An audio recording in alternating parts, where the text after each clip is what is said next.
Down the left field line, past the 339 marker, and that's a 3-run big fly.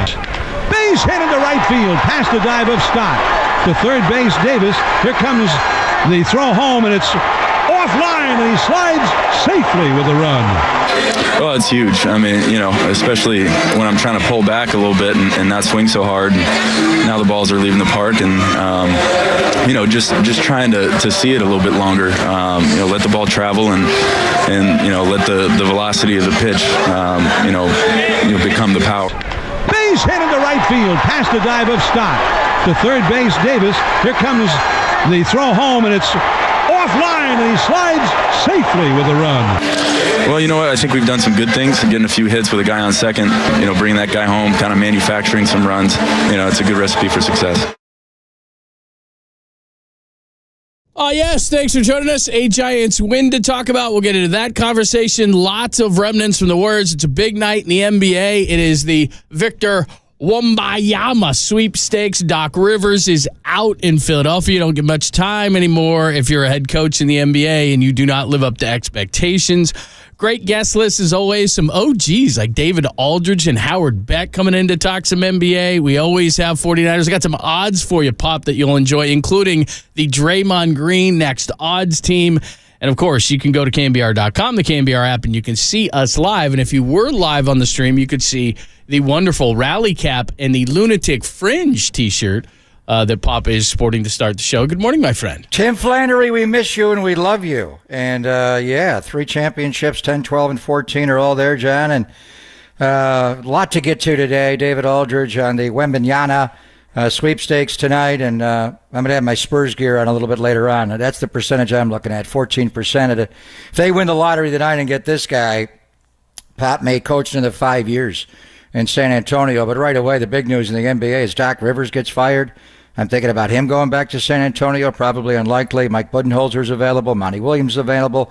Nick Nurse is available. We are going to hear from Steve Kerr, who is not available, but has only 1 year left on his contract. Steve's going to have a press conference coming up at 1 o'clock. In addition to our guest list, we'll hear Steve and get his thoughts, maybe a lot on Bob Myers, who's in Chicago for the Combine.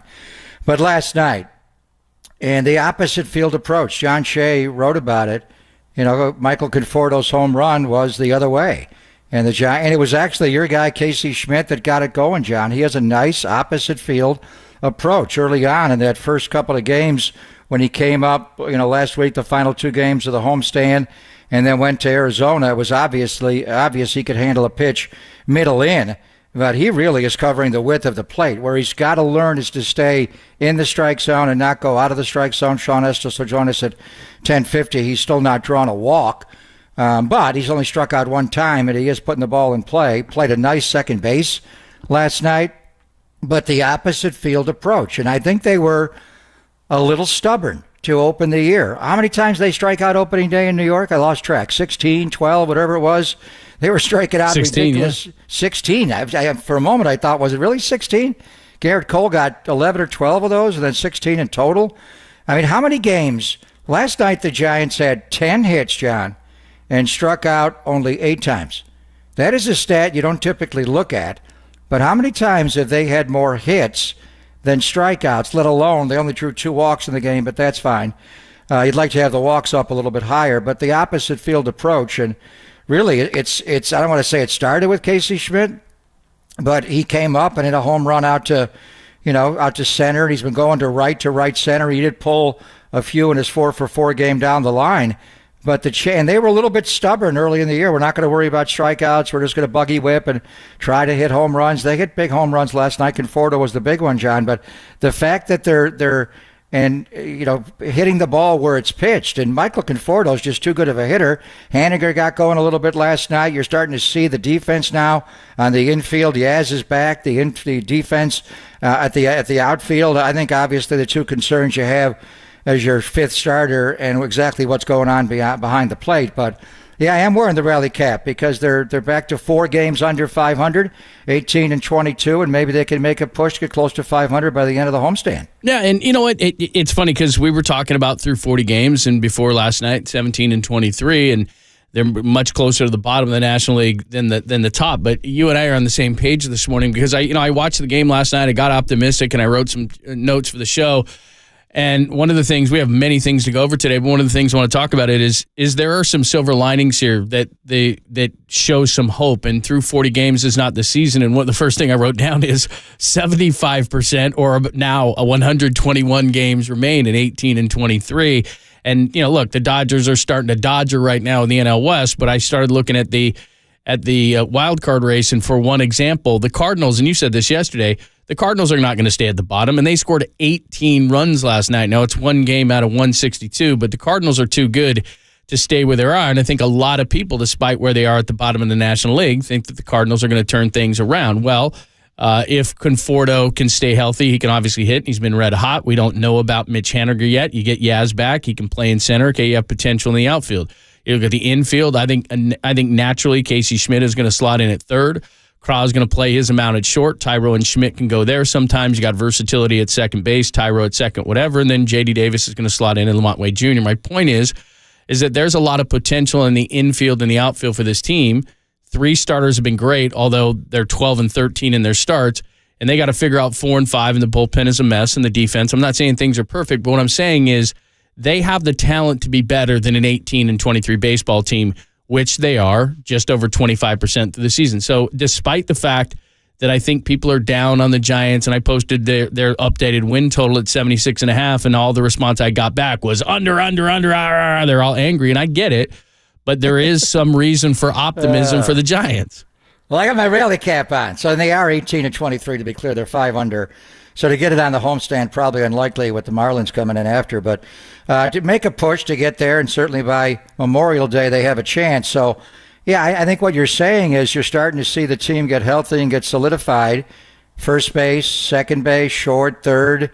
The outfield now, Yaz is back, Conforto's picking it up. Haniger's picking it up a little bit.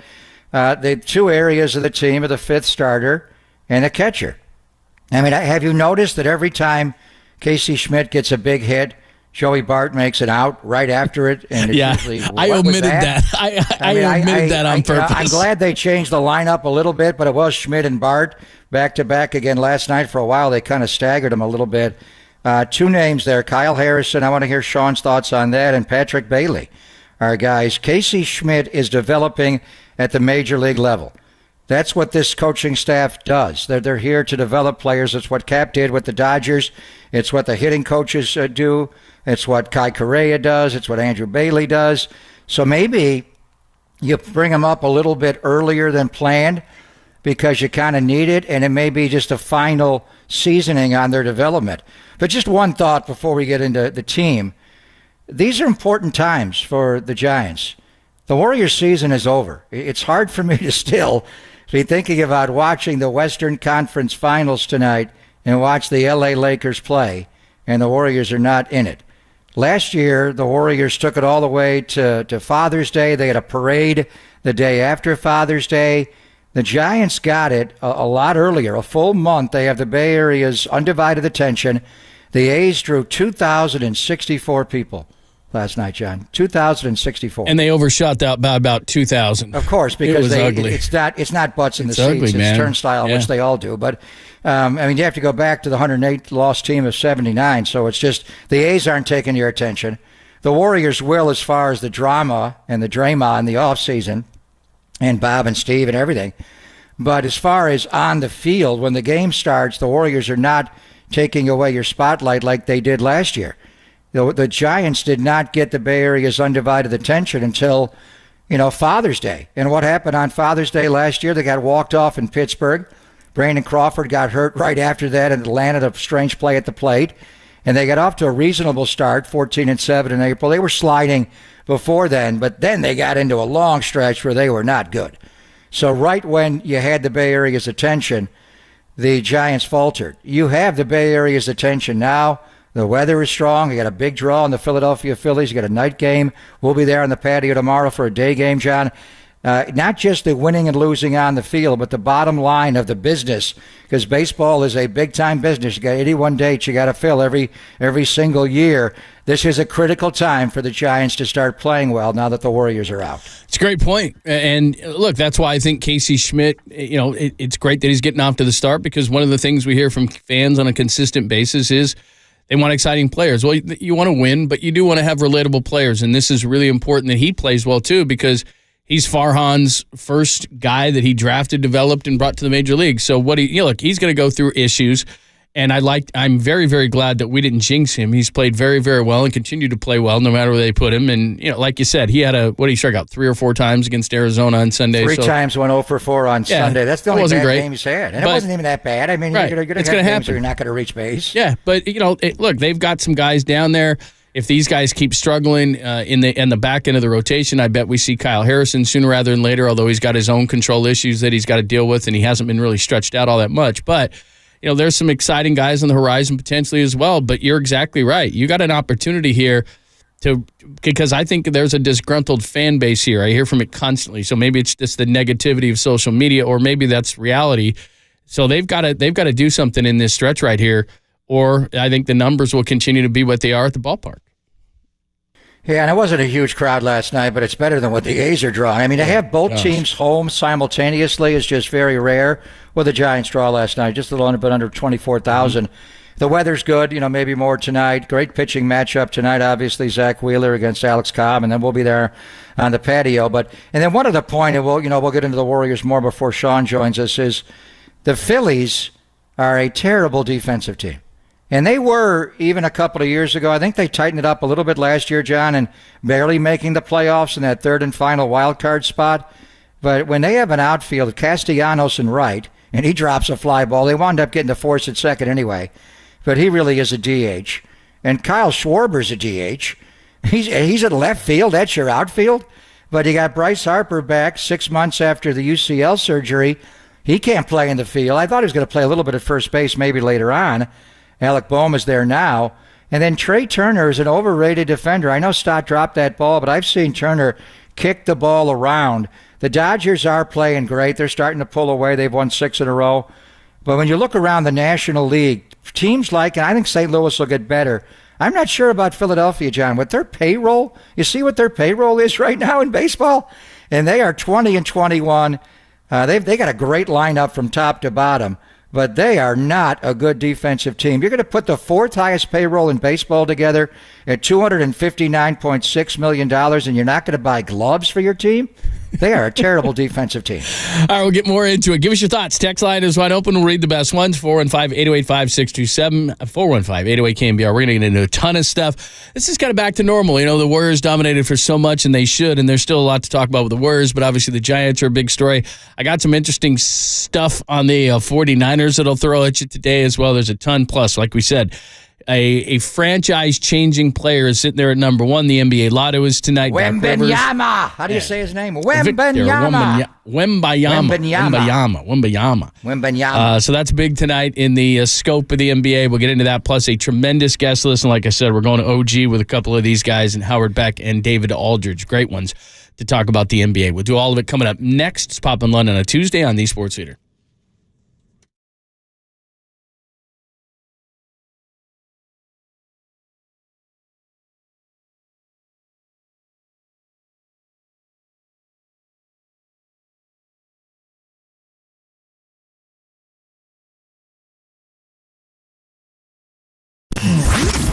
Here's what's trending now. On KNBR.com. We're just talking about Michael Conforto. He started to heat up as he powers the Giants to a 6-3 victory over the Phils. That story and more trending right now on the all-new KNBR app.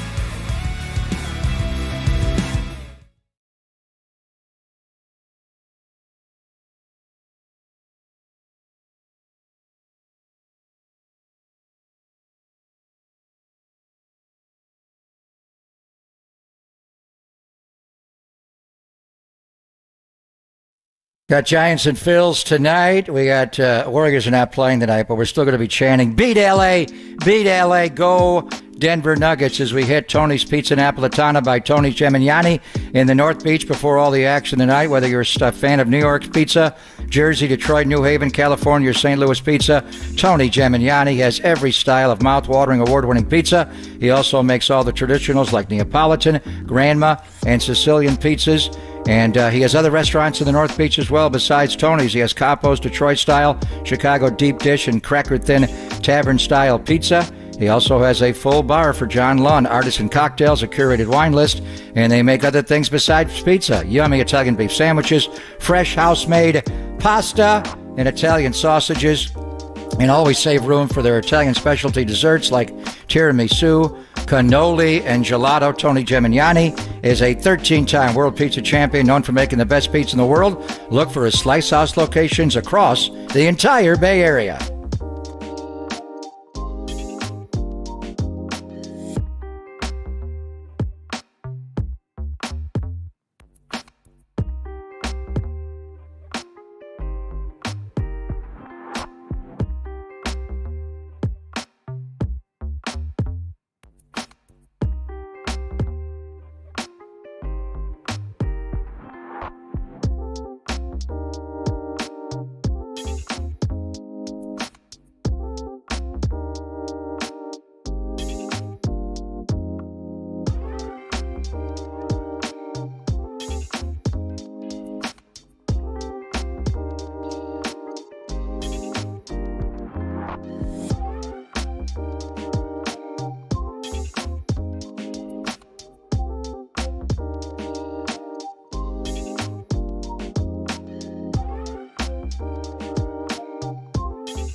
Listen to the sports leader anywhere, anytime. Download the all-new KNBR app. Now back to Papa and Lund live from the KNBR Casino Matrix studio. Casino Matrix progressive jackpots are here. Where are you? Just drop in. Please play responsibly. 1-800-GAMBLER.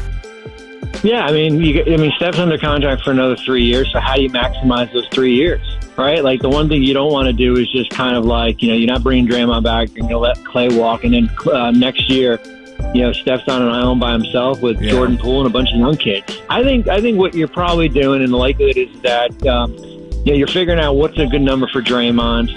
And I think everything has to align with Curry's contract. After those guys, how is this roster getting better here? And it comes back to either you think your young players, which is Moody and Kuminga, can make a big development step, or it's going to be, Poole is basically kind of the odd man out. and you try to break up that contract into two, or maybe $30 million contract into 2 or 3 players, and that builds back, whether you're bench or maybe you can get a starter out of that here. That was Bobby Marks of ESPN, their front office insider and a former executive in the NBA, with the plight of the Warriors. Before we get to that, just want to let you know we're going to get back to Giants with Sean Estes at about 10:50, so make sure you tune in for that conversation. And then as far as NBA guests are concerned, David Aldridge is going to join us. We'll talk all about the NBA and lots of things going on, from John Morant, Doc Rivers, Monty Williams, guys getting fired, issues around the league and so forth. And, the Eastern and Western Conference. And, of course, the Nuggets and the Lakers start tonight in the Mile High City. So we'll get into that conversation with him. By the way, are you watching tonight? Are you of course, recovered? it is the Western tonight? Conference Finals. I'll watch. But this is a little weird. How many times have we just laughed at the Lakers in the last during this run that started 9 years ago? That they were home. They weren't always in the lottery, and if they did get in the lottery, they'd get D'Angelo Russell with the second overall pick of the draft. And the Warriors were playing in the Western Conference Finals, and typically it was at Oracle. To have to watch them play tonight while the Warriors are not even in the lottery, they're not going to get Victor. Obviously, they have the 19th overall pick of the draft, so you're on that NBA treadmill that kind of stuck the Warriors in purgatory for so long. And even beyond that, when they were in the lottery, they didn't make the playoffs 18 and 19 years. So it's kind of hitting, John. When you lose Friday night, you realize you're not going to go on. And then when it's time for the Lakers to come out and play again, it's like, really? We got to watch them? It would have been, that's why I go back to that, when we were at Levi's for day 2 of the NFL draft and the Warriors were hosting game 6, we posed the question to the audience that day, who would you rather play? The Lakers beat L.A. or beat Memphis, and looking back on it, you wish it was Memphis. You wish they would have found a way to beat the Lakers in Game 6 that night, win in 7, and that would have been a better matchup for the Warriors. A lot of it is just matchups. This is a bad matchup for the Warriors, certainly. The way they're constituted, the roster construction, the way the Lakers are, and then the Andrew Wiggins injury. But, yeah, of course we're going to watch. We're going to watch the lottery, the Donald Sterling Invitational. Although the Clippers don't stand much of a choice. It's Rockets, Pistons, and my Spurs, and we're hoping he goes there. But as far as the game goes, I think the Lakers are going to get run tonight. I think this is the Denver Nuggets have never been the number 1 seed in the NBA playoffs since they joined the league after the merger in 76-77. And it really wasn't a merger. It was the 4 best teams from the ABA went to the NBA, and the other teams were discarded. And, the Spurs were there, the Pacers were there, the Nets were there, and David Thompson and the, Dan Issel and the great Denver Nuggets of the ABA made it over there. But they've had good teams, but they've never been the number 1 overall seed. So when Mike Breen says tonight, welcome to Denver, Colorado for Game 1 of the Western Conference Finals, that's never been said before. They've never hosted Game 1 of the Conference Finals, never been the number 1 seed. So, and the altitude, I think, will get to them. And it's the same schedule as the Warriors and Lakers had, John. They play every other day. It's Tuesday, Thursday, Saturday, Monday, Wednesday, Friday, Sunday. They go every other day. So, the same things we talked about with LeBron and AD in the minute allocation. And Denver's younger and friskier, and they live in the altitude. I think the altitude is going to be a big story tonight throughout the series, and I think Denver will beat LA in 5. I just, maybe it's because I just can't get to Denver as the contender or as the best team in the Western Conference. And I agree with everything you said in terms of the altitude and how difficult it is. And I have a ton of respect for Jokic. I think if a 2-time MVP can be underrated, I just think people underrate his game because it's not above the rim and it's not athletic, and he's just so good. But I just have I don't know, the Lakers just seem to have kind of the it right now. And I don't want to say that, but they just seem to have, the mojo is in their favor. You know what I mean? They're just... No, you're just going recency bias based on the Warriors series. You watch what Denver did to Phoenix? Denver's a better team. They've been a better team throughout the entirety of the year. They've been the number 1 seed. They slipped a little bit at the end. I question some of their defense, but Michael Malone will crack that whip. I hope they're healthy. They weren't healthy at the end. They had some virus going through their locker room. Michael could hardly talk when they ran the Suns, but they're good. They got a lot of difficult matchups they're going to have to deal with, the Lakers. I assume Vanderbilt's back in the lineup on Jamal Murray. But they run that pick and roll incessantly with Joker, and they just can't guard Joker. This will be a great matchup to see. Anthony Davis clearly is the best defensive. And I know Jaren Jackson won the award and Joel Embiid's there. But the way Davis has played in these playoffs, he's the DPOP, the defensive player of the playoffs. There's no doubt. But the Joker is all that, John. He is just so hard to deal with that I don't know if you double him. You would never double this guy because he's the best passing big man that's ever been. But now he's scoring so aggressively that if you don't bring a help defender over on some areas of the floor, he's just so clever. The way he spins into your body and takes up space, he scores either hand. His dexterity is insane. So the Lakers will, it's a great matchup, right? The Lakers defense against the Nuggets offense. But I think Denver and the altitude is just going to be too much for him. But maybe I'm talking with my heart more than my head. But I think this is the year Denver. It's not like when they played in the bubble in the 2020 Western Finals. And also in the East, John. That's a rematch of the bubble. Boston and Miami, and to have it at TD Garden in Boston and in Miami, and obviously what crypto will be, but to have it in Denver, what a huge change from going from the sterile bubble environment for these Final Four teams to Denver's going to be insane tonight. Is Sean Payton going to show up next to Let's Ride? Oh, jeez. And is he going to get booed again? They booed Russell Wilson last They game. should have booed him. He was terrible last year. That is hard to boo. Isn't that hard, though? That's hard. Man. That's my quarterback. But, that's the way it goes, man, when you play like that. All right, we'll get into the Warriors in the Western Conference. A lot of things still to discuss when it comes to the Warriors. Some odds are coming out on Draymond Green's next team. If it's not the Warriors, it would not be good news. We'll explain that to you. Then Sean Estes, coming off the win last night against the Phillies. We'll talk to Sean about what he's seeing and where the Giants are in his mind 25% into the season. All that coming up. It's Pop and Lund, only here on the Sports Leader.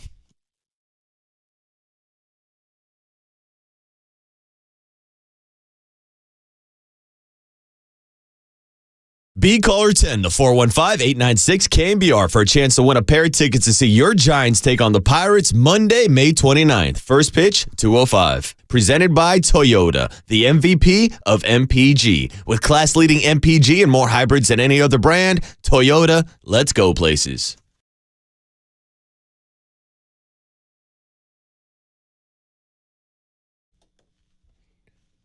It's always great to talk to our good friend Steve Moskowitz, of course, from Moskowitz LLP. And today, Steve, we're talking about ERC. Tell us about it. ERC. This is where the federal government is giving away. That's right. It's not a loan. They're giving away up to $26,000 for every employee an employer had during 2020 and 21 if you qualify. There's two different ways to qualify. One is a certain drop in gross revenue. It's a very easy test. It's math. It's yes or no. But so many firms are stopping there. And so many people have told me, and I've spoken to some CPAs, who said they're only doing that test.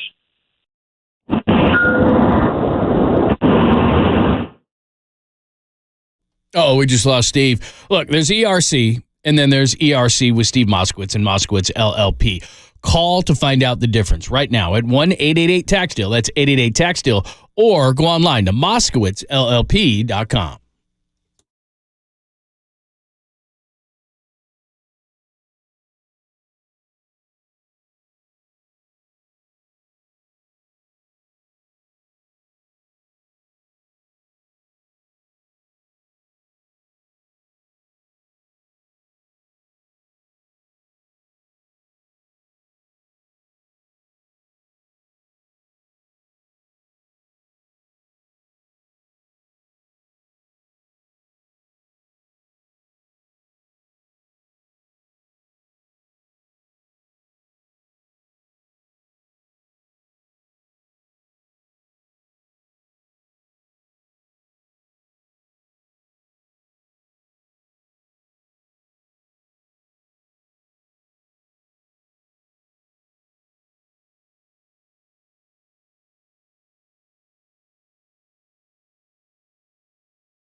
Dub Nation, filter out the noise and kick it with KNBR on the gram for everything blue and gold. Follow the sports leader on Instagram at KNBR.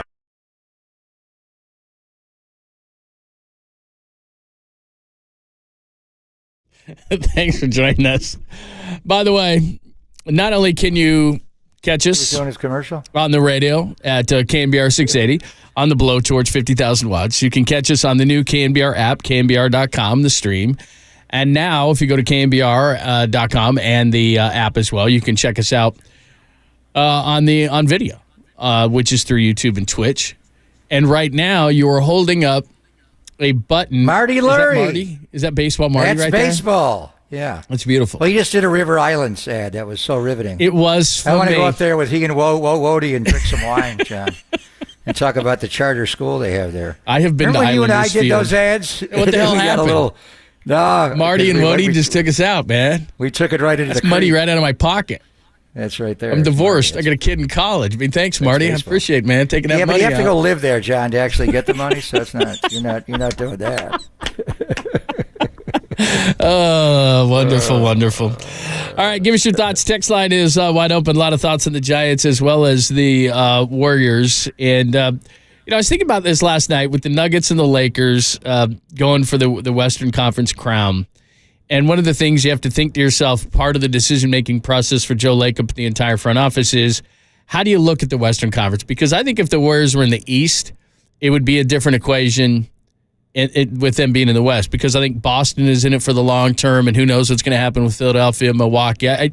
Point is, I think the East is tougher, and then I look at the West, and it's nothing against the Nuggets, certainly, but the Grizzlies with what's going on with Ja Morant, the Kings, the Suns don't have a head coach now, the Clippers are often injured. The Lakers, as much as I respect what they're doing right now, LeBron is still 38 years old, and then after that, I don't know what to expect from any of those teams. Point is that I think part of this equation comes down to the fact that the West is open. They didn't have their great year. They are getting older. I understand all those things. But this front office did it once before, and I believe that a lot of the fans believe that they can do it again, and the Western Conference is not impenetrable. You can get to the top of the Western Conference. That wasn't the word I was looking for, but you get it. Nice save. You get First it. time I've heard you use that word that was not in the caboose pistol. By the way, Can I do 2 seconds? penetration is normally at the caboose. I know. John, That wasn't the right term, but it's all right. by the way, somebody asked me yesterday, and then we'll get back to where is a promise. Somebody asked me yesterday what was the origin, and we haven't done it for a while, so today in the caboose pistol 1:30 we'll do this. Somebody asked me today the origin of the caboose pistol, so I sent them the WGN clip, and then a bunch of other people off of that said, I didn't know that either, so I guess it's time to play it again. So we'll do it at 1:30. Maybe it's time to change it. We've been doing it too long. It's true. Maybe we People should like go it. Make Woody wet again Anyway, and make Papa wet again. I do love that hat you wear at 1:30. As far though. as your point about the penetration of the Western Conference, that got me all sidetracked. It's winnable. It's What winnable. you're basing it on is these teams have not yet won. Yeah. But honestly, when I was watching the Western Conference playoffs this year, and we watched them all. We watched all the play-ins because you thought, the Warriors are on a different side of the bracket. In years past, to your point, I really didn't care about the rest of the West. The Warriors are going to beat them all. Just line them up. Tell me what time game one is and the rest of the series, and they're going to beat them. And we're going to have home court advantage, and no one's beating us. Well, I don't see it that way anymore. This Denver team is good. I mean, last year when we saw Denver, the Warriors beat Denver last year in the first round of the playoffs, John, in 5 games? But they didn't have Jamal Murray and Michael Porter Jr. And Aaron Gordon's a better player. Just when I think that guy's a joker and he can't make an outside shot, I see Kevin Durant having a hard time losing him and scoring on him. That guy from the South Bay is a good defensive player. They got guys off the bench that can play. I like them. KCP's a champion. I think Denver's time is right to make it to the NBA Finals. I think it'll be hard for them to deal with Boston. Memphis, I felt that way about until this latest IG post from Ja. And he may get the whole year. When we talked to Howard Beck and David Aldridge, we got a lot of things to get to. Obviously, the state of the Warriors, the lottery tonight, which is the biggest lottery since LeBron, easily, since Tim Duncan, going back to the first lottery of Patrick Ewing. You get Victor tonight, your franchise all of a sudden is going to be victorious. Sacramento, to me, John, is a team on the rise. They are. And they're one or two pieces away, and I think that piece is Draymond Green. Now, I don't think Draymond will leave the Bay to go up to 916, but you never know. What is Phoenix going to do now that they've fired Monty Williams? Look at all the coaches. They got to rebuild their roster, certainly. What do you do with Paul's contract? What do you do with DeAndre Ayton? Do they keep James Jones there as the GM? Ryan McDonough was the GM there that built that team. Sean McDonough, my old roommate, the broadcaster's brother. And then he got fired early on. They went to James Jones. He was in-house, and they just kept him. They go out, Ishbia, and, get a top coach, and now the coaching job is wide open. I'm hearing Doc Rivers rumors already to Phoenix, and then, who's telling Ishbia what to do there is Isaiah Thomas. And Doc and that Isaiah is are dangerous. I understand. I wouldn't trust that guy. He could wind up the president, or who knows? I don't think he'll coach. Good. But that'd be great. He and Doc, he's so disingenuous. I know him well. But he and Doc are tight from Chicago. So in any event, and then the Clippers are, what are they going to do to make it work there? Would they get rid of Lawrence Frank? Would they bring Bob Myers down there? The Lakers, the way they flipped their roster, I don't know what to make of them. I've never seen a team in the middle of the year, 6 in, 6 out, change like half their roster and go to the Western Conference Finals. I think Minnesota's got a team on the rise. If Zion ever gets healthy in New Orleans with C.J. McCollum and Ingram, and obviously Oklahoma City, Shai Gilgeous-Alexander, SGA is all that, and they got all those draft picks. Would you ever go after Zion Williamson? No. The Warriors, no. You don't think so? No. He doesn't fit with the ball movement. I mean, a lot of it is, who's going to be your coach? Is Steve? And I want to hear what Steve has to say about his contract today. We're going to take Steve Kerr live at 1 o'clock, his first real press conference since the loss on Friday. He met the media after the loss, and it was raw. But now he's had a couple of days to digest it. Where are they at? I'm sure he's going to dive into the draft and all that, and he won't say too much about Bob. Let Bob handle his own business. But is Steve going to go in the next year in a lame duck year and not have a contract extension? How much is that predicated on what Bob does? But as far as Zion goes, if Steve Kerr's still going to be your coach, I don't think he fits here with the ball movement and everything. Plus his contract is so strong, so heavy. And then, what does Kyrie Irving do in the offseason? Does Cuban bring him back? He is a free agent. And then if one of these teams in the bottom of the West, John, Houston or San Antonio, get Victor tonight, that flips everything. And then you're hearing rumors about James Harden leaving, and maybe that was partly why Doc, lost his job today, as Harden's going to opt out of his contract and go back to Houston. And if they do get Victor tonight, San Antonio, Detroit, and Houston have the same odds, over 14% to get Victor, then that could change everything. So I'm not sure. When I look at the West, I know what you're saying, and we even delineated it. The top three haven't won anything. Denver, Memphis, Sacramento. Then you got the champions, Phoenix, Clippers, Warriors, Lakers. And then, what is Minnesota going to be? Anthony Edwards is that good of a player. And playing Gobert and Rudy Gobert and Kathmandu does work better than I thought it did. I'm not sure ultimately getting a championship, but they're a strong team. I think the opposite. I think the West is more loaded top to bottom. Now, I want to see what happens in the offseason. We're still, to me, in the East, New York just plays too much one-on-one. I think Phoenix plays too much one-on-one as well.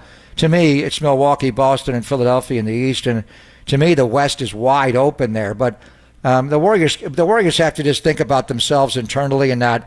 They have to get their own house in order. And right now, it's Bob Myers, and then it's Draymond Green, and then what do they do with Jordan Poole in the offseason? And we'll hear from Steve Kerr at 1 o'clock today. Yeah, and look, we'll get into this Draymond Green stuff, but I dove a little bit deeper, and this is where I think the Warriors have an opportunity. There are 10 teams with at least $20 million of projected cap space. By the way, the Kings are one of them at almost $22 million. So I don't know if they could get a little bit more under that, if they could then offer Draymond something. Because I look at the Kings as the number one threat to the Warriors just because of who they have up there with Mike Brown and the ownership group that they have. And they'd love to grab somebody from the Warriors, and Draymond Green would be the perfect fit. They don't have the championship experience, and there's the guy with the championship experience and the toughness and all those things that they would crave. and they could get to a number that would be close enough. Now, would it blow the Warriors away? Probably not, and I think he is going to come back to the Warriors.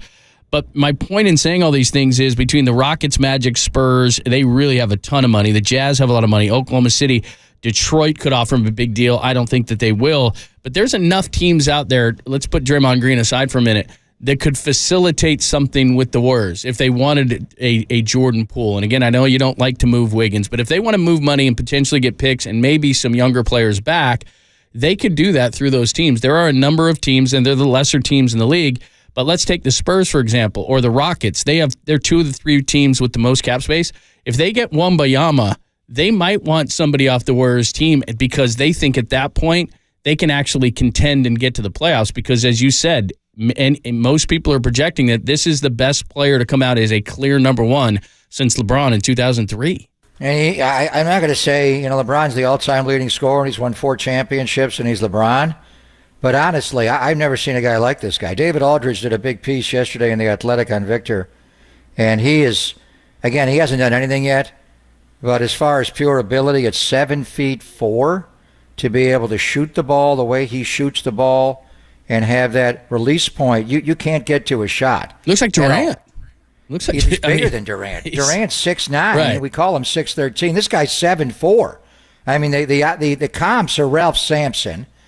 And Ralph just didn't like to play in the post. He liked to play more on the outside. Ralph would have been a better player in today's NBA. And then Ralph got, obviously, when they added Elijah on next to him, now you're talking about Hakeem was one of the greatest players in the history of the NBA. But, Porzingis, you're looking at, a guy with this kind of size, Dirk. But he handles the ball way better than any of those guys. Honestly, there's never been a skill set on one human being for the sport of basketball like this guy. He's the most skilled young player that's ever been. Now, is he going to, Patrick Ewing was the original lottery, and that flipped the fortunes, obviously, of the Knicks overnight. Is he going to have that kind of career? Is he vulnerable to injury? He's very light. Obviously, he's skinny, but he seems smart, John. David will break it down. I mean, so to your point, even the teams in the bottom, I was just talking to San Antonio today. If they win the lottery tonight, Pop will coach another 5 years. No doubt. He's been waiting for this to get his next Tim Duncan. And David went to the lottery last year. The Spurs didn't win it. They're not going to send Tim. I don't know if David will go back to Chicago. But this guy is a franchise changer. I mean, he takes you from 60 losses one year to 60 wins the next year, which very few players can do. Can he do it all by himself first year in the NBA? I don't know, John. It's a little bit different of a league, but this guy's skill set is there. So, are we hoping he goes to the Pistons and not to San Antonio? No doubt. I'm hoping Pop gets him selfishly. I want to make, he could be a problem for the Warriors for the next 15, 20 years. But to your point about Draymond, and I've been talking about this all the while we were playing Sacramento in the first round. If they ever got Draymond Green, that would be, I don't want to say the finishing piece to a championship team. There's a process there, but Draymond's going to teach them that. And the irony would be, because there's something going on with those two guys, and their embrace at the end when the Warriors knocked them out in Game 7, the way Draymond and Harrison Barnes embraced, it was mainly Draymond doing all the talking and what's going on there. And, he missed the shot in Game 4 that was so big, and Draymond called him out on that, not inviting him to his wedding, all that. I mean, to me, and Mike Brown was glowing at his praise of Harrison Barnes. Harrison Barnes' contract is up. To me, the obvious move is to let HB walk, and you bring in Draymond Green. And you put him next to Sabonis. He's everything Sabonis is not. Right now, you're looking for someone to establish your defense, Mike Brown's defense specifically. Who better than to get the best defensive player on those teams, and obviously one of the best in the league of the history of basketball in Draymond Green. So, but the one question I would have, if you're the Warriors, are you hoping to keep Draymond Green, or would you rather have him move on? Now, maybe you wouldn't want him to go to Sacramento because that would be a problem. Would you, help facilitate him going to the Pistons to get him out of the conference? It's a great question. The bottom line is, are you good enough with this aging trio? And John Hollinger, go read his column in The Athletic. And John's more of a analytics guy and a numbers cruncher. I think they have if you didn't have the salary cap and the issues economically in the sport you have today, yes, if you had Steph, Clay, and Dre, Andrew Wiggins, Kevon Looney, Jordan Poole, whomever you wanted to add around that, that's enough right there, whether you can bring Dante back or not. Yes, if you make the right additions around those players, you can win. But how do you do that? How do you make those additions when you're so strangled by the salary cap? Well, and that's where Draymond's salary comes into play. Well, and people aren't realizing, too, that the NBA, they're really putting a stranglehold on this, because not only are they hitting you with all the money, which is the main thing, but now you can't use your mid-level exception. Now you're going to sign veterans to the minimum, and guys aren't going to want to do that because the mid-level is a pretty good number at this point. There's a lot of other things. It's harder to make trades when you're this far over the number. So it makes it very challenging, and they want you to get back to some kind of a semblance of what they would think is fair. As far as this Wembanyama thing tonight, and it goes to your point of Detroit, I want him to go to Detroit because if he's this kind of player, you don't want to see him in the West. But they changed this a couple years ago. What do they do with Wiseman? Trade Wiseman back to us? You know who I'd want? I'd want Jalen Duren, that center from Detroit. That kid, he's a perfect rim runner. He's tough. He'll get you 10 boards. I like that kid. He doesn't have much of an offensive game, but Detroit, Houston, and San Antonio have a 14% chance. Charlotte has a 12.5%. Portland has a 10.5% chance, and that's maybe the only way that Lillard stays there. He seems to be running out of patience. Orlando at 9%. Indiana, Washington, Utah's at 4.5%. So anyway, the top three teams are all the same. It's not like it used to be weighted. So Detroit, Houston, San Antonio, the top three of 14% to get Victor Wembanyama. So no way to make a trade to get into the lottery tonight, John? Yeah, I don't think so. Steve's tight with Pop. You can't call. What would you offer him? He wouldn't take before anything. We even play poker tonight, and it's only a 14% chance. What would you offer? What would you offer him? They have a ton of cap space to get a seat at the lottery table tonight. Well, he gets it, and then you offer him everything you got for the number one. If you offered Steph Curry, would he take it? No, he would not. Isn't that amazing? If you called him and offered him Steph Curry for his pick, he'd say no. No, what not would this you have kid. to give him? Nothing. Yeah, no. Not until he wins it or loses it. Give it up. All right, we'll flip it over to baseball. Our good friend Sean Estes joins us every Tuesday, and we get into the Giants' obvious discussion, 25% through the season. What does he think so far, and what can be better so that the Giants can get into this thing, at least from a wild card standpoint? We'll get into it with our good friend Sean Estes next on the Sports Leader.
On the mound, he broke hitters down. And this one secures the shutout for Sean Estes. And now on the mic, he breaks down the Giants. It's former All-Star lefty Sean Estes with Papa and Lund. Sponsored by River Islands. Come home to River Islands in Lathrop and discover the San Joaquin River lifestyle with its lakes, parks, and schools. Start your tour today at riverislands.com. And by Dolan Law Firm, the best lawyers we hope you never need. DolanLawFirm.com. On KNBR 104.5 FM and 680 AM, the sports leader. Well, it's a sample size large enough to know that he has good bat-to-ball skills. He's going to be aggressive on pitches he can drive. I think, we'll see if he can make adjustments as the league makes adjustments to him. Very confident that he'll be able to do that, both because of his athleticism and because of his drive and determination. What sort of sample size do you need? A larger one than the one we have right now, but the arrows are pointing in a really good direction for Casey. Come on, Gabe. He's going to the Hall of Fame. Let's go. That's Gabe Kapler talking about Casey Schmidt, who is off to a red-hot start. Not even the Pop and Lund jinx can slow him down. Did hit a couple of home runs, but great last night. But a good second base as well, and Casey Schmidt is off and rolling. We're going to talk to Sean Estes about it momentarily, and Sean saw up close and personal. He was just in Arizona, and then where Sean lives, and then, of course, last night against the Phillies. Did we play the fancy Sean Open, or do we have to still do that? We did play it? I think we did. Oh, we played it. Okay, sorry. Estes is on top. Sean Estes joins us courtesy of the guest line. What's he on top of? What's happening? Oh, the pitching mound, John. Yeah. Yes. What's happening, man? Hi, Sean. What's up? How are you? Hey, Pop. I'm good, man. I'm going to connect to my car here in a second, so That's no problem. you need a apologize moment. if I lose you for 2 seconds. You'll Go know ahead. why. That's fine. We'll just talk here. We can handle it so you go hands-free. I think what you're on top right now is the sportscasting medium, whether you're doing TV, radio with us and just shooting the breeze, or the game. I spent the weekend, after the Warriors lost on Friday night, I just got away from basketball, late in the sun all weekend, Sean, and I listened to you the entire weekend. The lineups you do, going right into the disclaimer, you nailed it. Right? Have you hit the comfort zone? Because television is totally different, whether you're in studio doing pre and post or doing games as an analyst on TV. It's different doing radio. I could hear it in your voice, though, this weekend that you've hit Mike Kruko's comfort zone. Am I correct? No, I don't know if I'll ever hit Krug's comfort zone. I don't mean that. I mean, when he talks about a player hitting the comfort zone, have you hit Sean Estes' comfort zone? Absolutely. Yeah, I have. I feel pretty comfortable. I mean, radio, I was talking to Dave Fleming about it, prior to the series, and especially now with the pitch clock. I asked him, has it been tougher for, the analysts to do radio? I mean, because he does that with John. He typically does the color with John on the radio. And he says, yeah, without a doubt, this has been the most challenging year because you already don't have a lot of time, to analyze things on radio, just based on the fact that the play-by-play guy has to, he has to do the play-by-play, and it's radio, and you've got to paint a picture, and there's just not a lot of room to talk for a color guy. And now you add into the pitch clock where there's just zero time. He says it's been pretty tough, but he also said that Kruko said that the best thing he ever did was radio prior to going on television. He felt like that helped him out in TV more than anything that he's ever done because he had to get in and get out. And not that you have to do it as often in TV, but, in order to, sometimes you do have to be quick in wrapping up a thought and having it make sense to the listener and be able to describe something and analyze something, in a quick manner. You guys have talked to me for a long time. I have a tough time with that. Really? We had not. No, I haven't noticed that, John. Have you? That's crazy. Brevity definitely hasn't been my strong suit, but with radio, you absolutely have to, and it forces you to do it. So it's been great practice. Absolutely been great practice. That the 4 games in Arizona with the pitch clocks, the first time I did radio all year. So I enjoyed it though, and Flem gives me some room. He gives me some wiggle room as well. So he makes it a lot easier to work with. But I enjoyed it. We had a good time. I thought. Hopefully that came across. Sounded great. They sounded great. Well, thank you. Appreciate that. I will say this because we've had you on for years, like you said. I mean, dude, I used to go down, like we used to be in a building, and because you used to walk up the 12 floors to it. I used to go down to that. I would ask you a question. I would go downstairs to the Starbucks, get like a latte, maybe eat a sandwich, come back up, and you'd be finishing. You've gotten a lot better. You've gotten a ton better. Thanks. I've always, I feel like I'm doing you guys a favor. I mean, I did a little radio with Murph this spring, and I did radio with Murph this spring, and I'll tell you what, I appreciate a guy when you're interviewing somebody that actually has a little bit longer answer than the 3 or 4 word answer. Sean, why do you think we have John Miller on all the time? Hi, John. How are you? My vocal cords need a break. It's less talking for you guys. Exactly. You're doing a 4-hour show. It's the best. You know what's amazing is Sean's answer to our typical question, John, is about a minute shorter than a typical Casey Schmidt plate appearance. Because he's just up there hacking. So just give us your thoughts. It was last Tuesday we got the news right before our show. They're going to bring him up, the Phenom, and John said, I want a 2-pump game. He got a 1-homer game, and he's 13 for 28. He's not yet walked, but he's only struck out 4 times. He's very aggressive. You were there Sunday when he had his 1-down game. We'll get to his special skill at second now, on top of short and third. But just as a hitter, Sean, what are you seeing from Mighty Casey? By the way, Lon, you're the first person I thought about when he didn't hit his second home run in his debut. I don't know what's wrong with that guy. I hope you were still okay with the home run and double. Well, you're right, Pop, and I had a feeling you guys might ask me about Casey Schmidt, and I went back and I looked because I knew it wasn't many, but I went back and looked at every pitch that he saw in Arizona, the 4 games that we called, and I knew it wasn't many. I remember one game in 4 at-bats, he saw 7 total pitches. He saw 37 pitches in his 16 at-bats. He got 4 bats a game in Arizona, 37. Wow. So do the math there. That's 16 at-bats. That's less than 3 pitches per at-bat. So I think the eye test is already shown that he's going to be aggressive in the box. And I think as long as he's continuing to get hits, nobody really cares about how aggressive he is. With that being said, if he's got the ability, and I don't know if he's proven that in the minor leagues. I know Pablo Sandoval did at every level he went to. The ability to swing at balls but still barrel them, or to be aggressive and still be able to have the bat to ball skills, be able to hit the ball hard where it's pitched, like we saw Pablo do all those years. That'll be fine. But if the strikeouts start to rack up because of his aggressiveness, and big league pitchers start to feast on that aggressiveness, meaning they start to throw balls first pitch off the plate, good sliders, first pitch, where we haven't seen him make an adjustment really on a good slider from a right-hander where he's been able to pick it up.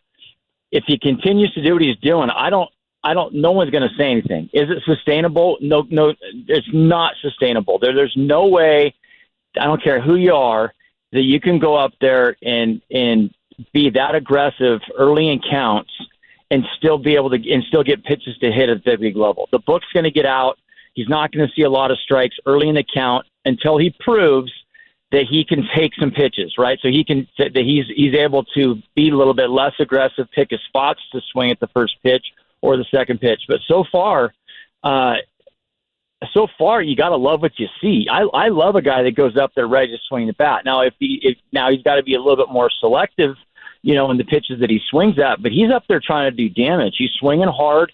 I like his ability to go the other way. He takes that fastball away if it's a strike out over the plate, and he'll shoot it the other way.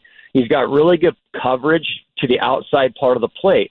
Now it's just going to be a matter of, can he lay off pitches out of the strike zone, below the strike zone, above the strike zone, in off the plate, and then obviously a good slider away from him.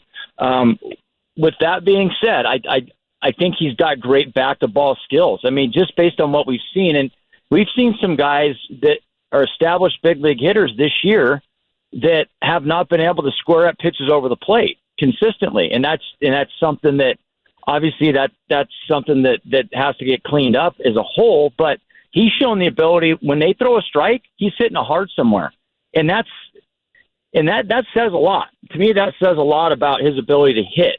But I think that he's going to get exposed at some point, and it's a matter of him making an adjustment. I think not that it's a sign of things to come, but I think that we may see some games like we did on Sunday against Arizona, maybe more than you like to see, and until he makes that adjustment and sees, gets more reps at the big league level. With that being said, I love the guy, the energy the guy plays with. He's just one of those guys that seems like he's having a lot of fun out there. And, his energy is infectious. And I think he could be a big spark to this club moving forward. And we haven't even obviously talked about his defense. I think we've talked enough about how good he is defensively, playing all over the diamond. But I think the offense is going to be a work in progress. 13 for 28. He has only struck out 4 times. But like you said, Sunday, 3 of those strikeouts, and he had a little bit of Javier Baez in him. I'm not saying he's Javier Baez, but he was having some trouble with that. Not long term. I mean, the rest of the season, and I'm not saying he's going to do this. Like I said, he's going to go through patches. They're going to adjust to him. He's going to have to adjust back. That's the way it works. You know that better than anybody else. But let's say that he is solid. What do you do? What is your infield alignment if Casey Schmidt is here to stay? Past this season or this year? Just like right now. Like, what would the Giants do? Alex Cobb is pitching. Right. So highest ground ball rate in baseball, Sean. Right. And look, Tyro's playing well at second. We know J.D. Davis has earned third base. Brandon Crawford's got to play. I mean, how do you do this? He plays second, short, or third every single game if I'm pitching. I want him out there on defense. Cobb wants him out there on defense. Disco wants him out there on defense. Wood wants him out there on defense, and Webby for sure wants him out there on defense. Those are all guys that can get a ground ball. He covers so much ground out there that I want him out there. I don't care where it is. Where do I prefer him? Well, I mean, to be honest with you, I probably would prefer him at third base because that's his best position. And for me personally, I always got a lot of ground balls to the left side, especially at third base. Guys rolling over the sinker, the changeup, same thing that Alex Cobb gets. But J.D. Davis is playing Gold Glove third base this year, so I want him on the left side of the infield, no matter what. And however that shakes out this year, that's going to be Gabe Kapler's problem to navigate that with Brandon Crawford. But Casey Schmidt's got to be on the field when these guys when these ground ball pitchers and 4 out of the 5 guys are in that rotation, and he's got to be out there for all of them because he just makes everybody else better on defense because he covers so much ground. I mean, some of the stuff that he's done already, just the way the arm angles he throws from, the quickness, that he threw a ball. He turned a double play the other day from third base. It was just like he's the only guy that could have done that. I don't care how strong your arm is. He was strong, he was quick, and he was accurate on the throw to second base. Tyro Estrada made the turn. They get the double play, bases loaded, and they got out of the inning because of it. I haven't seen a guy like that maybe since Crawford came up to the big leagues. Just the way that he covers the ground, that the plays that he makes, and then it's the energy that he plays with. And he has fun playing defense. You can tell he's out there having a great time playing deep. I think right now, if I had to critique a little bit, and I'm not an infield guy, but I can just see, and his arm strength makes up for this, but he leaves his feet a lot, in the middle infield positions, third or second and short, where he'll slide to get to a ball and he'll get up and he has a strong enough arm to make the throw. But a lot of times that takes a little bit longer, and it's a little bit harder just from a body control standpoint to get up and make a accurate throw to the bag. So I think there's times where he could probably stay on his feet and trust his arm strength and have proper footing. But you got to think about it. I mean, he hasn't played a ton of shortstop, and he's barely played second base. And now you're trying to do this at the big league level. I mean, he's just going to continue to get better up the middle. Yeah, he went into one of those slides last night playing second. We didn't see him turn the double play, but that exact play happened. And then he even bobbled the ball. And he to re-grip it, and he still had time. I think it was Bryce Harper, John, he threw out at first base. The guy's arm strength is incredible. And then like a elite quarterback, it's not just the velo coming out of his hands. It's the ability to change arm angles, that double play you're talking about to make the proper feed. He is a revelation, without a doubt, anywhere you play him. But you mainly want to play him on the left side of the infield. Just one thought about Alex Cobb, because I think he's just, for some reason, we're not locking in on how good this guy has been, Sean. And you worked, obviously, the entire series in in Phoenix, and they had a hard time. Certainly after that on the weekend, pitching to that lineup, but he went right through them. And the ground ball rate that he's getting now, Sean, and how good has Alex Cobb been? He's been unbelievable. I mean, you think at 35 years old that you continue to get better, and he's throwing, he got up to 96 the other day. He just keeps throwing harder. It really is amazing to watch. I love the fact that the adjustments that he makes from game to game. Last year, the Diamondbacks gave him a lot of trouble because they weren't chasing that split out of the strike zone. And he didn't really have an answer for it because he was falling behind in the counts with it. They were taking some walks, and then he'd had to come over the plate. And he was giving up some hits. He was throwing a lot of pitches in those games against the D-backs last year. This year, he knew that going in. It's not a high chase rate team. They do walk a lot. So what did he do? He flipped about 30 curveballs in there, and that's definitely his third best pitch. Now he'll steal some strikes with that pitch early in the counts, but he was going to it. It became his secondary pitch, not his split. His split he used more as a two strike. Well, his split became more effective because he was throwing breaking balls for strikes. So it gave the hitters something different to look at. So they weren't really locked into something fast, or they weren't locked into the fastball split combination. That and his ability to get that two-seam fastball that looks like a ball to a lefty and then shaves off the inside part of the plate to lock guys up. His ability to throw the split, that looks like a strike out of the strike zone to get the swings and get ground balls with it. He's got 3 pitches right now that he has just a ton of confidence in. And more than that, I mean, he's given up his hits. I mean, he's given up more than a hit an inning this year. But he's striking out a batter an inning. He's not walking anybody. He's attacking the strike zone. And the biggest thing is that he's not giving up hits with runners in scoring position. That's when he's bowing his neck and doing his best work. Most of his strikeouts are coming when there's runners in scoring position. So that he's not trying to strike guys out early. He wants to be efficient. He wants to try to get early outs. But when there's an opportunity where he has to get a strikeout or there's a runner on third base with less than 2 outs, he has the ability to do that. He'll try to pitch for a strikeout. A lot of times he'll get it. But he's been really stingy with runners in scoring position, and most of the strikeouts have come with runners on base. So that just tells me that he makes that adjustment. He's got the confidence enough in his repertoire that he can get a strikeout or a ground ball whenever he needs it. He's been really, really fun to watch this year because, he's working quicker this year, which helps. I feel like helps his rhythm and his pace and getting quicker outs. And his just defense being more is efficient. amazing, Sean. How good has he been fielding his position? Yeah, and on that too. That's something that a lot of times goes unnoticed. But you have to, when you're a ground ball pitcher, and we saw Kirk Reeder for all those years, and Greg Maddux and all the guys that were really good at fielding their position. They're all ground ball guys because they expect that ball to come back at them, because that's what hitters need to do. That's what they should be doing on sinker ball pitchers and changeup guys, split guys. They got to try to stay at the middle of the field. And if you can't field your position, then there's going to be a lot of hits that you're going to give up the box. So he's been a backstop as far as being able to field his position. He's turned a bunch of great double plays. I mean, the only time this year where I don't think he was able to field his position well was his first start of the year against the Yankees, where he threw one up toward right field line. They didn't get the double play. Other than that, he's been right on. He's been locked in on that turn and 2. And then obviously, swing and bunch, you got to expect a lot of those with the stuff that he features, and he's able to get to the ball and field his position, make strong throw to get guys out. So all facets of his game have been right on point this year.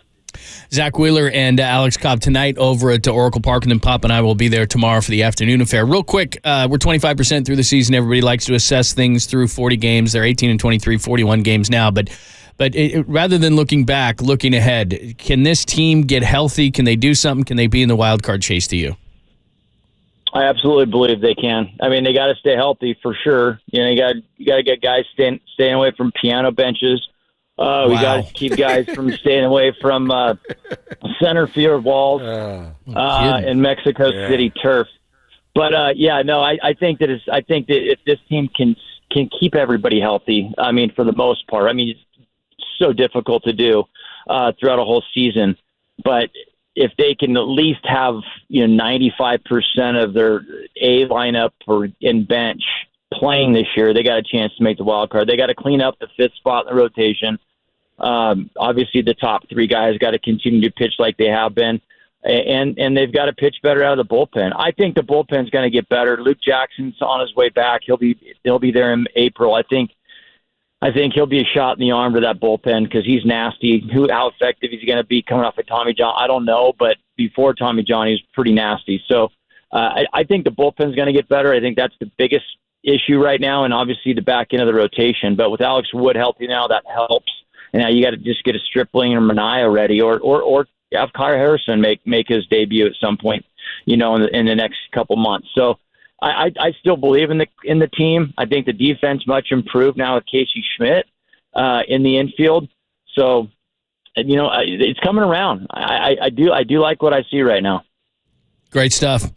Good to catch up with you, man. I wish we could talk more about the Piano Man. You threw that in there. That was very well done. But thanks as always. We appreciate it, and we'll talk to you next week. Okay, guys. See you. Have a good week. Yeah, you too. Bye. All right, great stuff from Sean Estes. Did you make your Starbucks run? Did you give me a skinny vanilla latte? It was so funny. We were in the old building, and he would come up. He would walk up. We've talked about this before. He doesn't take the elevator, so he would walk up the 12 floors, and we would ask him a question in the studio. Then I'd just go down to that Starbucks on the bottom floor. I'd ask you if you wanted anything. I'd go down there. Give me a double. He'd still be talking. We love him. We'd go downstairs to the Starbucks. We'd go across the street to the Gold Club. We'd hit that brewery that was next door. And then we'd come back up and on still radio, be talking. it's easy, and we like the filler because we just killed a 20-minute segment. Exactly. I was on television with him, John, and a producer would be screaming in my ear, "Would you shut him up? We got to go to commercial." I'm like, "What do you want me to do?" Exactly. He has, amazingly enough, he has gotten much better. I mean, it's true. First time ever they asked me to shut my partner up. God, myself. You two. Isn't that ironic, John? Wasn't that back in the day when it was like a 30-minute post game? You two together, 30 minutes. You can't say welcome to the show in 30 minutes. You and him. Well, we used to do our pre's and our post. Then it'd be like, "Go ahead, Sean. Tell me about Man Bum stuff. You got an hour." Exactly. Not anymore. Let's go tighten up. He's beautiful, isn't he? Speaking of the Giants, Michael Conforto is going to be with Tolbert and Copes today at 2:30. So make sure you tune in to Tolbert and Copes 2:30 for the red hot Michael Conforto. Hot. Yeah, he's hot. He's Michael off the Conforto. interstate. Yeah.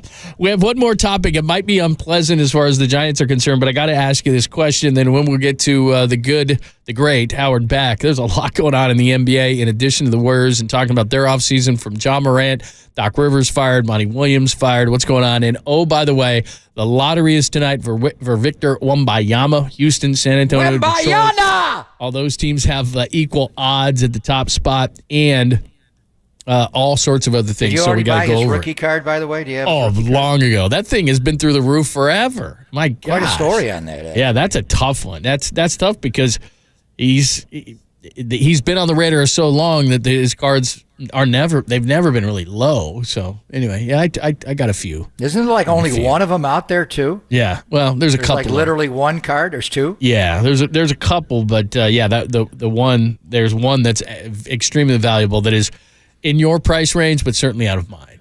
There's no question about it. All right, we'll get to all that. Howard Beck at 11:30 on the Sports Leader.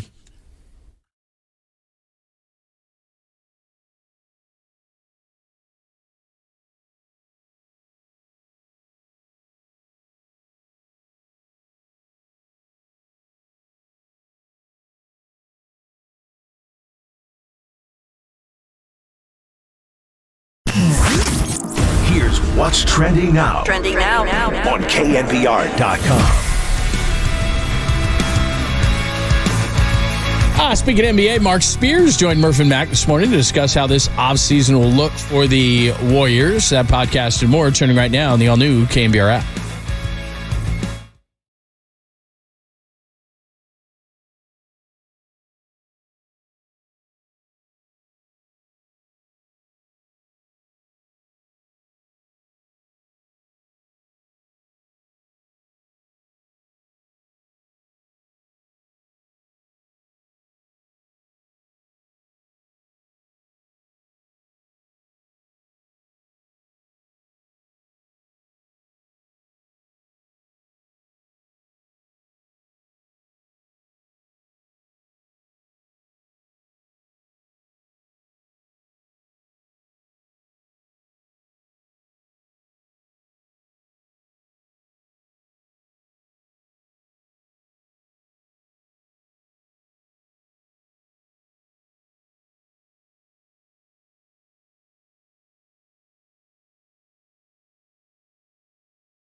Wherever you are around the globe, stream your proud home of Giants baseball 24/7, 365 on KNBR.com. This is the sports leader. Body's been feeling fine. The last 2 days have been good. Calf's been fine. So the swing feels all right. The timing might be a little bit off right now. Swinging and missing probably a little too much, but the hit today definitely felt good. That's Brandon Crawford. Thanks for joining us. Bottom of the hour, Howard Beck is going to join us, and he is awesome. He's part of the OG today because we're going to have him on at 11:30 and David Aldridge at 12:30. A lot of issues around the NBA. The NBA Lotto is tonight. Big prize, Victor Wembanyama. Warriors offseason. Doc Rivers fired. Monty Williams fired. A lot of stuff to discuss around the league with both of those guys. And we'll start that with Howard Beck in a little less than 10 minutes. But, one thing I was thinking, because I had asked Sean that question about what is the infield alignment going to be, and we both love Brandon Crawford. He's a great guy, but right now he's hitting 167. He's only played in 24 games, so it's not all his fault, but he does have 4 errors. The Giants in defensive runs saved are minus 11 at the shortstop position, which is the worst mark in all of positions in all of sports. Casey Schmidt is hot at the plate. He's a very good defensive player. Would there ever be a time this season, if Crawford continues to struggle, where actually Schmidt would take over for Crawford, or would they just not do that? No, I think they're trying to win here. This is professional sports, so this is not, the EBAL and the Foothill High School, and that's competitive too, but, growing up in the East Bay where Brandon is and grew up. Brandon got off to a bit of a slow start defensively. He had that one terrible defensive game at Comerica Park. Had 2 errors in 1 inning. Should have had a 3rd error later in the game, but he was spared of it. He was outspoken. We asked Baggs about it the next week, and then Baggs spoke to Craw, and he had a little bit of an injury, dove, and he wound up playing through it. He's been on the IL. He's been off the IL. He came off in Mexico City and obviously hit that bomb. And I think it's not the time to do it yet. But the bottom line is, okay, you got a night game tonight. You got Zach Wheeler on the mound. And then a day game tomorrow. We're going to be at the patio. Taijuan Walker will go for Philadelphia tomorrow. So he's not going to play both games, right, Craw? He's going to play one or the other. I think that's the schedule he's on now. He's not going to play a day game after a night game after playing last night. And he also played Sunday when he came off the IL. So tonight may be the night. I think it would simply be, what you're looking at is not so much Schmidt versus Craw. It's J.D. Davis versus Craw. And which bat do you want in the lineup? Thairo Estrada's become a really good defensive second baseman. That catch he made in Arizona over the weekend, John, when he went out and the ball went over the top, he ran it down like a wide receiver making an over-the-shoulder catch, and he was able to get the double play at first base. I mean, he had complete command of being able to make that catch, to spin and make the throw. His throwing arm is really underrated at second base. This guy was a shortstop. And he's played short, obviously, before Schmidt got here when Craw was out and when Craw needed the day.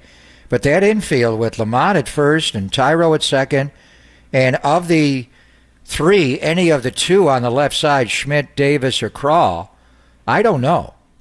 And with Alex Cobb pitching tonight, an extreme ground ball pitcher, 2/3 of his outs are on the ground. It's incumbent on Kai Correa, and that's their job, Gabe Kapler, to come up with the best defensive infield for Alex Cobb tonight against the Phillies, and also match up with Zach and then, Walker tomorrow. So, if you're asking me what's the best defensive infield right now, it may not include Brandon Crawford the way J.D. Davis is playing at third base. It could be Schmidt at short, and obviously Thairo staying at second. But you're not going to play those guys every day. It's not a football season. It's 162. You need a day game after a night game. So Craw's going to play one or the other. The question would be, would it be tonight or would it be tomorrow? I think it'd be telling, and we'll have to look at the matchups against Zach Wheeler and Taijuan Walker for all the hitters involved. But with Cobb working tonight, you want your best defensive infield on the field tonight. What is going to be the choice? We know it's going to be Lamont at first, Tyro at second, and then of those three, who are the two that play at short and third tonight? It's going to be telling. All right, let's get it over to the NBA. We'll continue the Giants conversation a little bit later. Let's get it over to the NBA. Our good friend Howard Beck is going to join us coming up next. Not only Warriors offseason and Draymond Green and all those type of discussions, but there's a lot going on in the association right now, not only with the Lakers and Nuggets starting the Western Conference Finals tonight, but a huge NBA draft lotto coming up. What's going on with John Morant? Coaching changes already. These coaches don't get much time. Even with a great regular season like Mike Budenholzer or Monty Williams or Doc Rivers, those guys are out. So we'll ask Howard all about it coming up next, only here on the Sports Leader.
Do you realize adding new windows and doors to your home can dramatically change its appearance? Maybe now's the time for a home facelift. Rick Papa here, suggesting you take a look at the many options at Golden State Window and Door. For inspiration, you can take a virtual tour of one of their showrooms at goldenstatelumber.com. You'll see windows that slide open, slide up, or push out, and that some that feature retractable interior screens.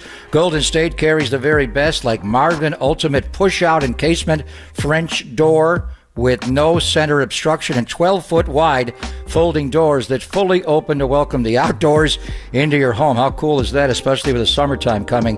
When you're fully inspired by the options you see, check with your preferred contractor about a good day to meet, then use the handy scheduler on the Golden State homepage to easily book an appointment. One of their sales specialists can help make you help you make the right decisions before you purchase any of the many options. Family owned since 1954.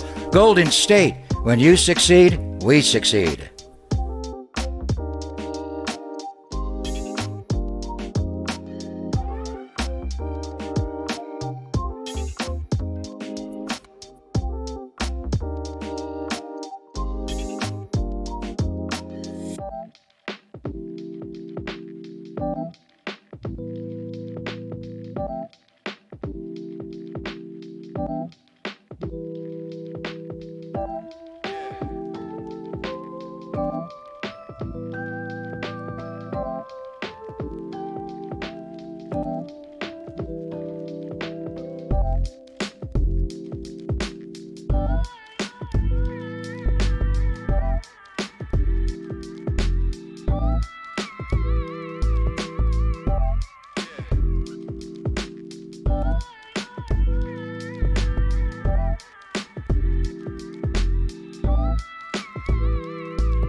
Nation, wherever you are around the globe. Stream Gold-Blooded Radio 24/7, 365 on KNBR.com. This is the sports leader. A lot of people saying the Warriors dynasty are over, which are the same people that said it was over in 2019 when KD left. 4 years later, they're still saying it's over. Great. They're always wrong. It's not. Those same people are the same folks that said I'd never make it in the NBA. Those people are the same folks that said they're a jump shooting team and they won't win. It's those people. But also know and pay attention to who the people that are saying the dynasty are over. It's always people that have never been a part of a dynasty. You never really see Shaquille O'Neal, the great Shaq, my favorite player as a kid growing up, say, oh man, it's over. You know why? Because that man understands what it's like. He gets it. But there's always people that run and say, oh man, it's over. You don't even know how it feels to start it. That, of course, is Draymond Green on the Draymond Green podcast, who announced that on the Draymond Green podcast, he'll announce whether he's going to opt in or opt out. Probably going to opt out. We'll get into that. Lots of discussions around the Warriors. Odds are already out on this next team if he doesn't come back to the Warriors. We got that as far as the Warriors front is concerned. An NBA draft lotto. Victor Wembanyama. We got the Western Conference Finals. We got Ja Morant. We got coaching changes because teams aren't living up to it in the playoffs. A ton, as always, going on in the association. And our good friend Howard Beck at Howard Beck. Make sure that you're following him.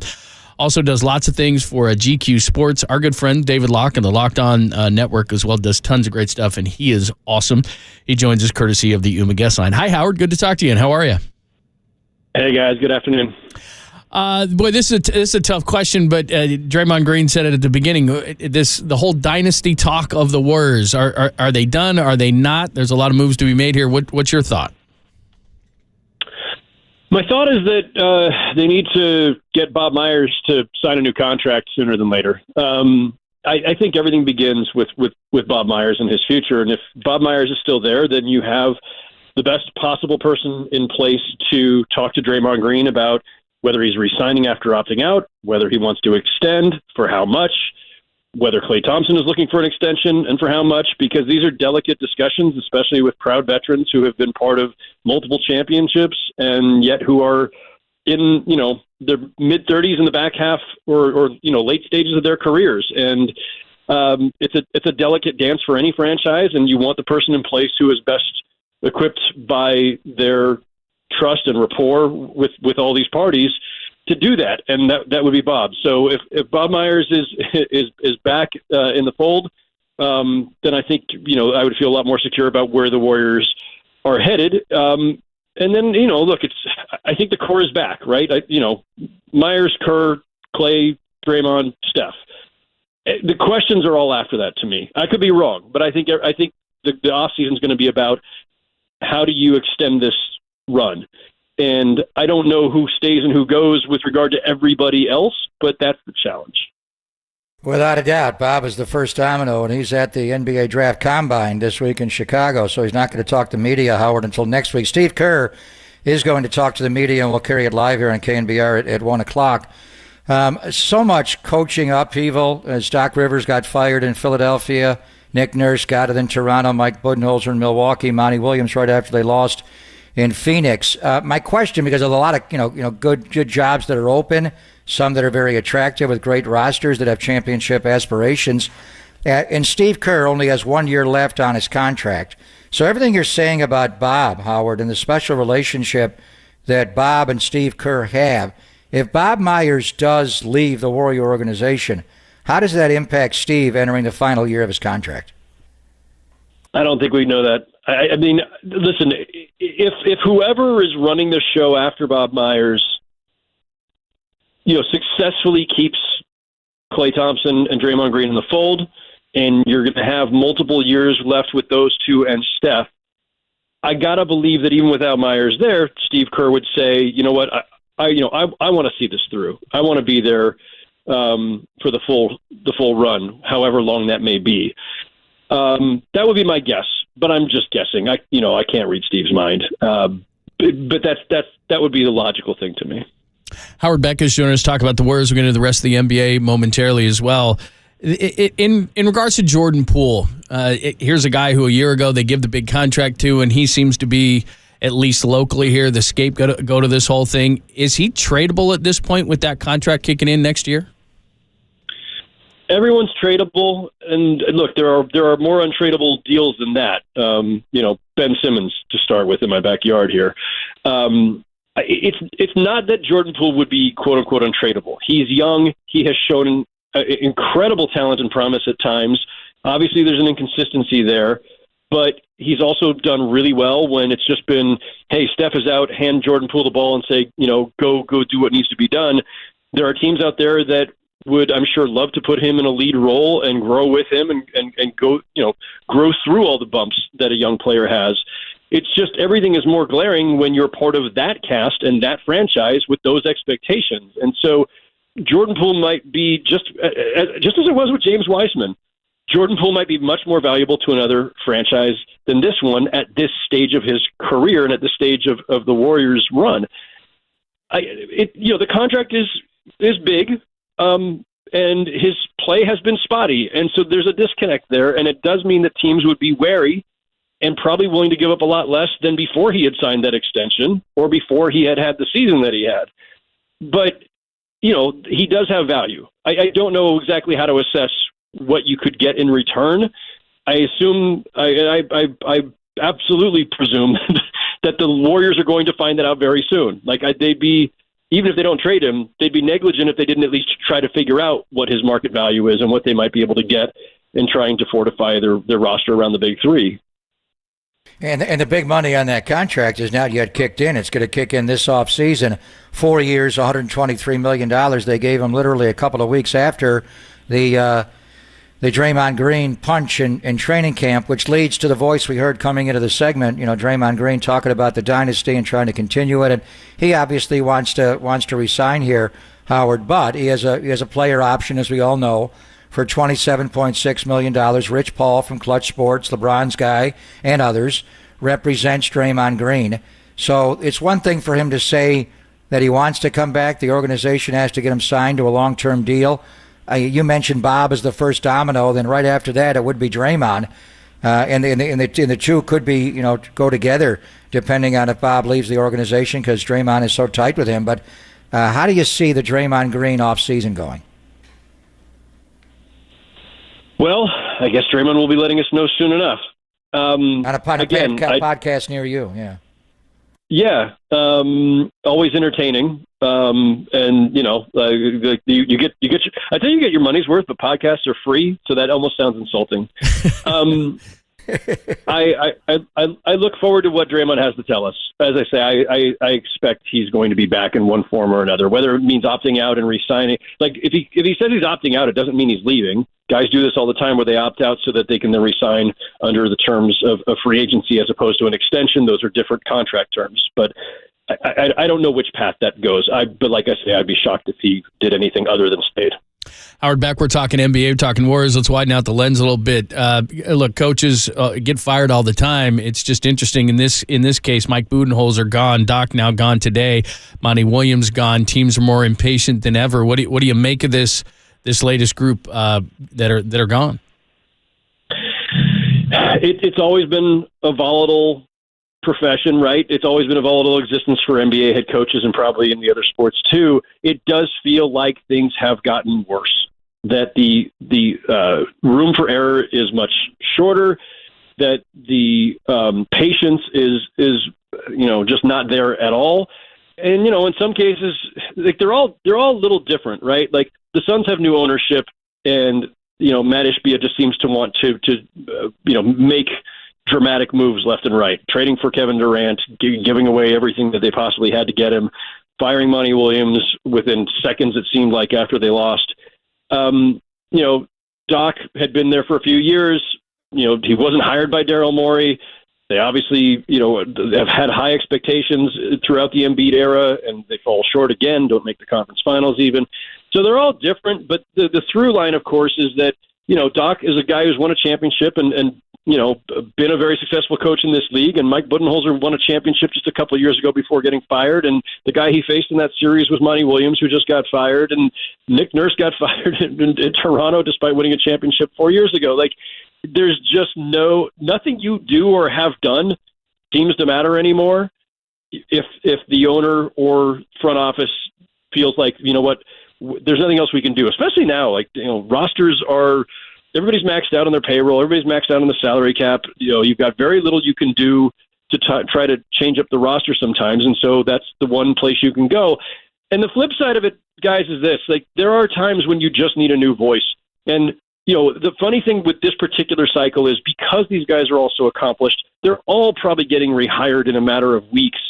And we'll say, well, then, what could possibly be wrong with them if a bunch of contending teams just hired the guys that were just fired by the other contending teams? Well, sometimes it's just situational. Your voice has gotten stale in that locker room. You needed a different style, perhaps. But, yeah, I mean, the volatility, it seems like, has never been higher. Frank Vogel's out there as well. He won a championship in the bubble with the Lakers a few years ago. So with Bud and Nurse and Monty and Doc and Frank Vogel, you got a lot of good candidates. And as far as the openings, I mean, you got Phoenix with Kevin Durant and Devin Booker. They'd have to figure out what to do with Chris Paul and DeAndre Ayton in the West, Howard. And then in the East, you've got Milwaukee open, Philadelphia open, Toronto open, Detroit is open. And that's not a great team right now, but if they get Victor tonight in the lottery, hell, that may be the best job of all. So of the jobs that are open, which one is the most attractive? Detroit, because that's the one where you're going to get the longest run. There's going to be so start with Milwaukee. Milwaukee has Giannis, obviously great to go coach, possibly the best player in the league, a 2-time MVP, but their supporting cast has gotten old. They've got cap issues. Giannis has only got a couple years left on his deal. I don't know which direction things are going there over the next couple of years. So your job security there, yeah, you might be able to make a title run, but I don't know what your longevity is there. The Suns are on borrowed time. Chris Paul is already whether they trade him or not, he's clearly getting very close to retirement and is just not the impactful player he once was. Durant never plays a full season. And again, I don't know how many more miles he's got left on him. And Philly, Embiid's had health issues. Harden may leave. I'm looking at all those jobs and thinking, I got no certainty about what the next 3 to 5 years look like. But in Detroit, I know exactly what I got. They got some really good young players. Whether they win the lottery tonight or not, they're going to get another good young player. So, yeah, sign me up for the place where they're going to have a little bit more patience because the group is young. Howard, great stuff. We always appreciate the time. Thanks for the insight. We'll talk to you soon. My pleasure, fellas. Take care. Thank you, Mr. Beck. At Howard Beck, and GQ Sports does the Locked On Network, all sorts of great stuff. He's been with Sports Illustrated a number of different places, and he is awesome. Howard Beck, part of the OG group we got going on, talking NBA today. David Aldridge, in about 45 minutes, he wrote a great piece that we'll talk about with him at 12:30. But in the meantime, talk about a few of the things he said there. There are some Draymond Green odds out, some stuff going on with the Warriors, and we'll follow up on what Howard said right there. We'll do it next, only here on the Sports Leader.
Hello, business owners. I'm talking to you. Are you feeling stretched thin by the pressure of growing your business? You're keeping up with changing regulations. You're staying HR compliant. You're hiring and retaining top talent. Oh, and you're handling payroll as well. The list goes on, and it's tough to maintain momentum and still keep your employees engaged.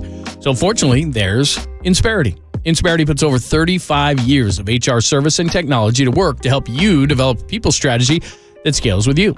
So what if your HR strategy included access to better benefits to help you keep the employees you have and attract new ones? What if it offered training for your employees to increase their skills so they become more productive? Yes, please.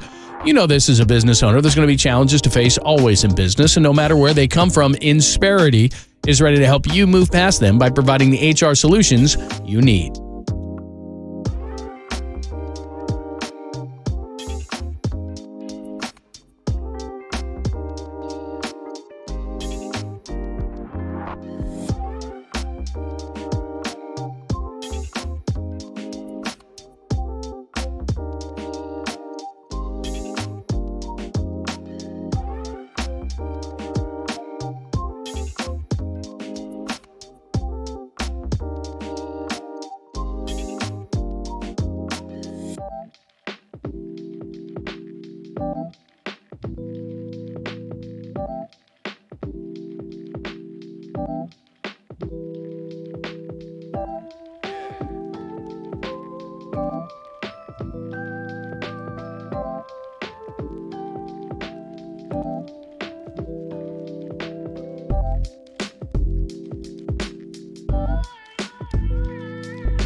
Dub Nation, filter out the noise and kick it with KNBR on the gram for everything blue and gold. Follow the sports leader on Instagram at KNBR. You know, we'll see what happens as far as my contract goes. Obviously, I have an opt-out. Everybody know about that. I know about that. I'm aware of that. But as I've told you guys, for years, I want to be a Warrior for the rest of my life. I want to ride out with the same dudes I rode in with. And, you know, I think we've put the work in to make that happen. You know, here we are with our worst season as a whole since 2014. And yet, you know, we had a chance to make another run. So it's never as bad as it seems. It's never as good as it seems. But, yeah, I mean, those are some of my priorities. Travel a little bit, you know, refill the cup, possibly play FIBA. We'll see. And work my ass off and be better next year. It's my priorities. All right, that's Draymond Green, and he's going to make an official announcement of whether he's going to opt in, opt out on his podcast. I'd be shocked if he didn't opt out. We'll get into it in just a second because some interesting things are starting to form here in terms of who has money and who could use his services and everything like that. Bob and Lund, sponsored by our good friends at Pacific Coast Termite, the trusted company that's rated A+ by the Better Business Bureau. Call Pacific Coast Termite, 1-800-PACIFIC. That's 1-800-PACIFIC. So, doing some research into this whole thing, the projected cap space for teams that could use Draymond Green, and then I don't know what the odds mean. They're just having some fun with this whole thing. But the obvious teams like we talked about pop yesterday, the Rockets, the Magic, the Spurs, the Jazz, they have a ton of money, and I don't think that Draymond would be overly excited to go to one of those teams. Those are rebuilding teams. Maybe I'm wrong. Maybe they'd give him a bunch of money. Unless they get Victor. Exactly right. So there's that scenario. Because and my point in saying all this is I don't know that Draymond Green is the slam dunk that everybody thinks it is, only because of the teams that have money. So we mentioned those teams. His hometown, Detroit Pistons, will have projected of $38 million. Howard Beck just talked glowingly about them. What if they got Wembanyama? You look at the Lakers, they're projected to have $29 million. You look at the Kings, they're projected to have $21 million. The teams that I just mentioned, Kings, Lakers, Pistons, or one of those young teams, Oklahoma City is projected to have over $37 million. Those are all teams with a bunch of money. And given, yes, the Warriors would love to have him back, I don't think there's any question. I think that they would, all these teams would probably give him a lower AAV. I don't know anything about the Warriors situation, but 3-75 versus the 1-27.5 sounds about right to where the Warriors might go. But those other teams who are really desperate to win, the Kings with all the Warriors connections, and they've got $21 million projected, they could give them a low first year and then increase in the second and third. They might even go to 4 years, some of these teams that are so desperate, which I don't think the Warriors would. So my point in saying all this is that there are teams who fit him in the Kings, the Lakers, the Pistons, and even one of those young teams, as you pointed out, that could get Victor Wembanyama, in which he is going to have suitors. It's starting to kind of shape, and you look at this thing and you're saying these teams would have space, have the need, and might be even more desperate than the Warriors, speaking of the Kings or the Lakers in general, but the Kings specifically, where they might even go to a fourth year. So look, I'm not saying he's leaving. I'm saying he's going to have suitors, and the Warriors may have to go to an uncomfortable place if they want to keep him. Well, and the Warriors may, if they want to keep Draymond Green. So I'm not even sure how this works. As far as him talking to all the other teams you laid out, he cannot do that until June the 30th, July 1st. And then they have the legal tampering period, then you can sign after that. I don't know if there's any constraint with him talking to the Warriors right now. Because he said right after the game was over. And you have to, and Shams Charania, Anthony Slater report in The Athletic right away that the goal is to get a multi-year deal. So obviously they've been working on this multi-year deal for a while. It's not like the horn just went, we lost. Hey, Draymond, I know you're upset, but we can make you feel better. Why don't you opt out and we'll give you a 3 or 4 year deal. So the first thing is how do you re-sign him where he doesn't hit the market? And I would venture to guess, because he's your guy, you could engage him in those discussions right now, and it sounds like they already have. My question is, who is the Warriors' Parag Marate? Who does their contracts? I don't think Bob does, and even though Bob's a player agent, he might. I think Kirk Lacup's probably very involved in that. Brandon Schneider, the new president for Rick Welch, would be involved. I'm not even sure who the one that actually sits down and bangs out contracts. Maybe it is Bob. Bob was a player agent for a long time. He knows that side of it. I'm sure they have a whole conference room of people that get involved. So if he does opt out of his contract, he's going to want a multi-year contract extension. What would that number be? The opt-in number is 27.6. So you heard, who did we talk to? Howard Beck. Other people have been, maybe it's a light contract. Well, it was Bobby Marks on with the afternoon show. They'd probably want to extend him the same amount that Steph has. Steph has 3 more years on his contract at 167.3.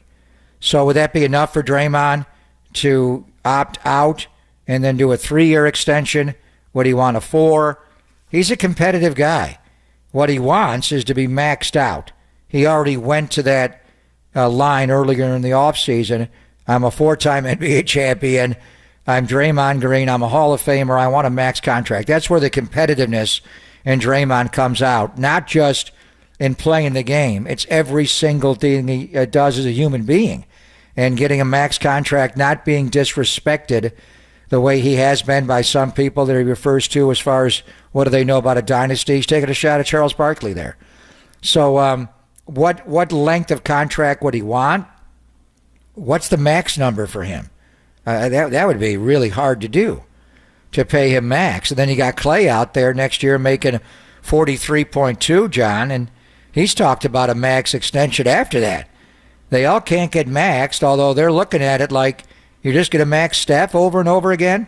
He doesn't win. As good as Steph is and as great as he is, he doesn't win without all of us. It's strength in numbers. So the first thing before you get to June the 30th, it's May 16th. We got 6 weeks to go. How do they, if that's what they want to do, and I even have some reservations about that, as good of a player as he is, and there's no one quite like him walking the earth, but just financially, if he does opt out, what is he looking at? What is the number? How long? What's the term? Is it 3 like Steph's or more? And then what's the average annual value? What do you got to pay him? And then as you project that out with the tax line and the new CBA, what are we looking at here?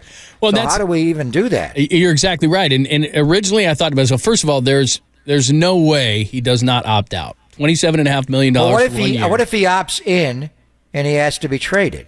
I mean, I guess that's he could possible. do it that way. But I guess that's very likely right. because he wants a max deal, is what he said. I don't know if he can get that. I don't know that anybody's given him a max deal. But the only way to maximize his value is like when the Warriors let Durant go, they did a sign and trade, and they took back D'Angelo to make it work. If Draymond just says, scorched earth, I'm leaving, he's not going to get as much money with the new team. Mm-hmm. It's the way David Stern's NBA has been set up for decades. He gets more money to stay here. So if he reaches an impasse with the Warriors, and the Warriors don't want to let him walk, it could be like Durant, where he opts in, and then they trade him after that. And I could see that scenario. I guess what I'm saying is that as I look at teams with cap space, these are all teams that could use them. It just, you're looking at the Lakers who have money and the Kings who have money and the Pistons who have money and a lot of these young teams, Oklahoma City, young teams who could get Victor Wembanyama. I mean, there's a lot of stuff here. And while he might not necessarily want to leave the organization, and he just said he wants to be a Warrior for life, but we all know what that means. Kyrie Irving walked to midcourt when he was in Boston and said he wanted to stay. Kyrie Irving has already demanded to be traded so many times. Draymond's never played for any other team in the NBA. John. But the point is that from a financial standpoint, I think the Warriors could be okay giving him a 3-year deal. But now when these other teams start looking at it, the Kings would be desperate. Some of these younger teams would be desperate. If it was a 4th year that he needed to go to those teams, I think these teams would offer a 4th year. And at the end of the contract, it might be ugly, but he's exactly what Detroit or the Kings or Oklahoma City or one of these young teams or even the Lakers who could have Davis at center, LeBron and Draymond as their front court. That's scary to think. So it from a standpoint of how it looks, and we all thought, what's the market going to be like for him? There is going to be a major market, and I think that the Warriors would have to go to an uncomfortable place to keep him. And now all of a sudden, like you just pointed out, the financial ramifications of this, do they want to do that as much as they want to keep him? That's going to be difficult.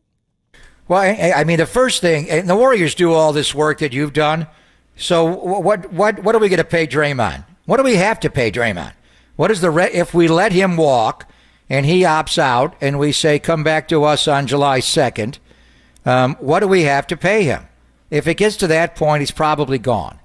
If he's not already reached, if you don't get a alert from the Warriors or, from Shams or Woj, if he hits the open market, that's not good. You want to get it done before, like Sean Livingston signed right before, like Steph always does, 5 minutes before the new league year starts. You sign Steph Curry, you won't do that this year, but in past years. This year it's Draymond. If he gets to be where he's talking to these other teams legitimately and, not doing it behind people's backs nefariously and illegally, then you got a problem. So between now and June the 30th, which is the day that Bob Myers' contract also expires, and that's where the new league year starts, this has all got to get done. But to your point, they're doing the same research on these teams and saying, what do we have to pay him? He could just bang the table and tell Rich Paul, I'm a max player, I'm a Hall of Famer, they don't win anything without me, I want max. If he goes down that route, that's a lot of money.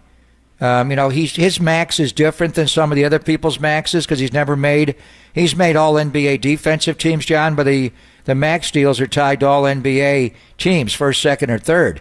So I don't even know if Draymond Green demanded a max contract from the Warriors, what would that contract look like? How many years would it be, and what would it be for the total value? That's what he's looking at, and then that's your ceiling, and then you come down from there, and then there's a point where it's, can you get more or somewhere else? And beyond the dollars and cents, it does matter to him. He's not Kyrie Irving.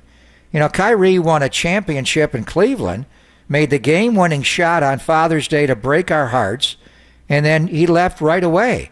And his goal was to go to Boston and play where his dad played and all that. As soon as he got there, he wanted to leave. So Kyrie's a different guy. Draymond has been drafted by the Warriors. He's a Warrior. And I know guys leave and come back, and they can still retire as 35 and still put a statue up. But there's something to be said for playing for one team your entire career. And it's just unusual. There aren't that many Kobes or Tim Duncans out there left. But there are some. And that it does matter to Draymond. And one thing you say about Draymond, and he can yell and scream and be at times a terrible teammate to people, but to Steph Curry, he is not. And I think it would be hard for him to walk out of here. So beyond everything you've done, and the Warriors are doing this as well, because they got to answer, how much do we have to pay him? What is somebody else going to pay him? Who are we negotiating against? Not just Rich Paul, but all these other teams that are out there. By the way, I know Pop has coached him internationally. I'd love to see Pop run a practice with Draymond Green there and see how long they would coexist before he'd appreciate his overall ability. It's not like Dennis Rodman, who Pop had to get rid of, but that would be amazing if he went there and those two coexisted every single day. And how would Pop tolerate his behavior where other people just look the other way? Other teams aren't. It's just, he kind of fits here better, with the exception of Sacramento. I think even going to the Lakers, sometimes when he throws one of his Saginaw hissy fits, how is that? People are going to freak. It's like they've never seen this before. For the Warriors, it's a Wednesday morning. He does this all the time. So you just deal with it. But I think the first thing is, how do they get him re-signed? And then ultimately, do you want him to re-sign at that money? How do you do that, John? He's 32 years of age. You get to sign him to a 3-4. How much can you max out? 5-year deal? How far can you go out in the future with this guy? And, can he still... The bottom line is, I think when you get into April, May, and June, if you put the right pieces around him, he can still be a essential member of a champion. But you have to get through the 82-game NBA season. Which he doesn't have much interest in. Well, it's not the interest. It's his energy. He doesn't have the energy. It's hard to do that. That's why he talks about 16-game seasons and versus 82. It's hard to bust your ass for 82 games at his age. And all the playoff games he's played, he can't do that. He can't rip and run 4 nights a week anymore. But April, May, and June, to get those 16 wins, you got to get to win a championship. If you put the right people around him, maybe you're not winning in 4 and 5 every series, but can you win in 6 and 7? Can you put people around him to lighten his load? But it's not just that he doesn't want to. He can't. His body is just not, they do all the GPS tracking and the gauntlets and all those things, and I'd be anxious to see and interested to see how they view him. The other bottom line is here, where I keep bringing up, do you want to do this? Do you really want to do this? And I know he's won 4 championships. He's a Hall of Famer. He's Draymond Green. You could bring him back and have all your ceremonies you want to have. These other players left. Barry Bonds wasn't a lifetime Giant. Will Clark wasn't a lifetime Giant.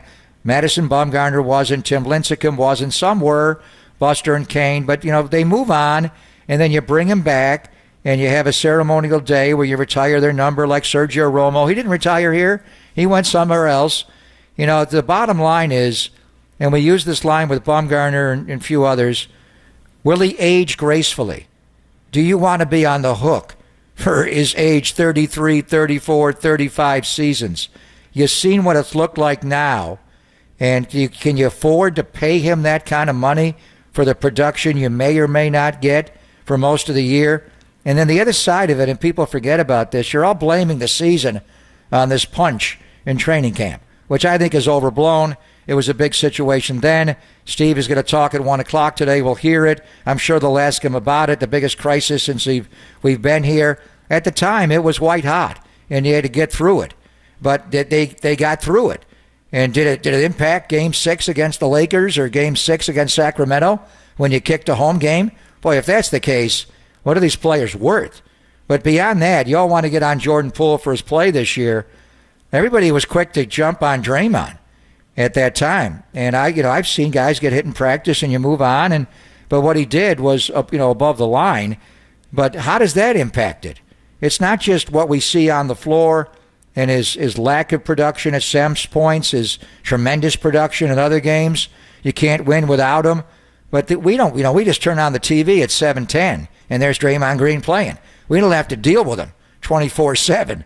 I mean, is there a point where it's just too frustrating to deal with this anymore and you have to move on beyond his age, the production?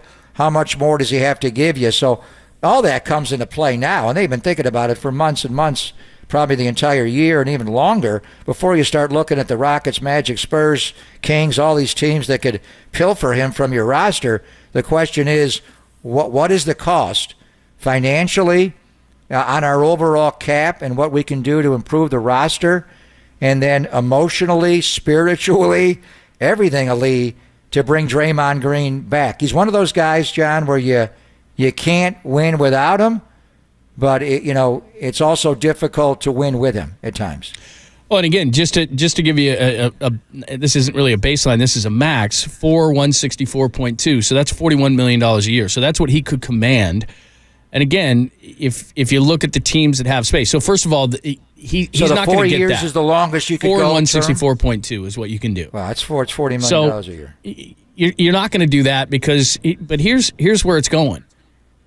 If Joe Lacob wants to accomplish getting under this number a little bit more, he's never going to get under it, but not paying $500 million, either Wiggins, who has 109 left, Poole, who has 123 left, or whatever you paid Draymond, one of those three guys has to go. And then the only reason I'm looking at Draymond here is because you brought up a great point, which is most guys that leave, there's a sign and trade involved. And while you're not going to maybe get the quality of Draymond Green, the Warriors turned Kevin Durant into Jonathan Kuminga and Andrew Wiggins, which, okay, they're not Kevin Durant, but there's something, so potentially you could do that. Say it the other way, please. Andrew Wiggins is a hell of a player. No, I'm not. I'm not saying it's not. And you got Jonathan Kuminga. Right. I'm saying I'd rather have Durant, but if you're going to make the best of that situation, happen, but that's what I mean. Yeah. So it's the best of the situation. They had to take D'Angelo for a while and make it sweat. So that's the thing with Draymond Green, that is you look at the teams who have cap space, and again, go to the Kings, the Lakers, the Pistons, the Jazz, the Spurs, the Magic, the Rockets, those type of teams, and they all offer something differently.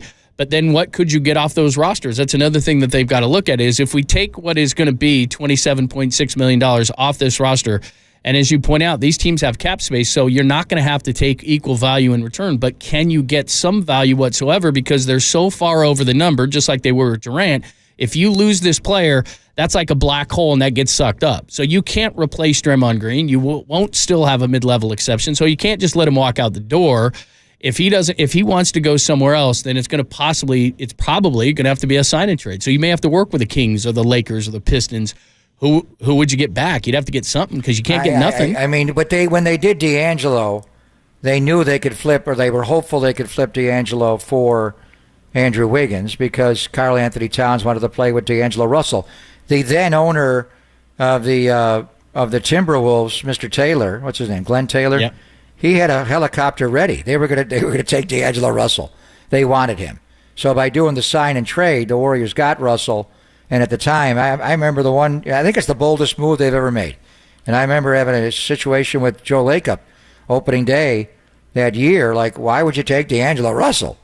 And the big plan was to get Wiggins. Not only did they get Wiggins, you have to keep the financial window open. That's the only reason they took him. But it's a big risk if it didn't work out and you're stuck with D'Angelo Russell.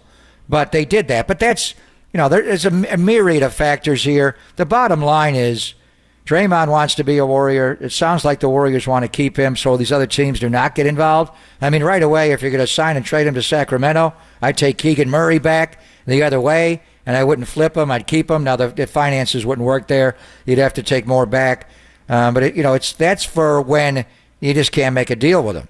But, I mean, as far as giving him a max deal at those numbers, John. You can't do that. 4 years, 160. I just spit up in my... See, but I could see a team saying... I pulled a Gary Payton II.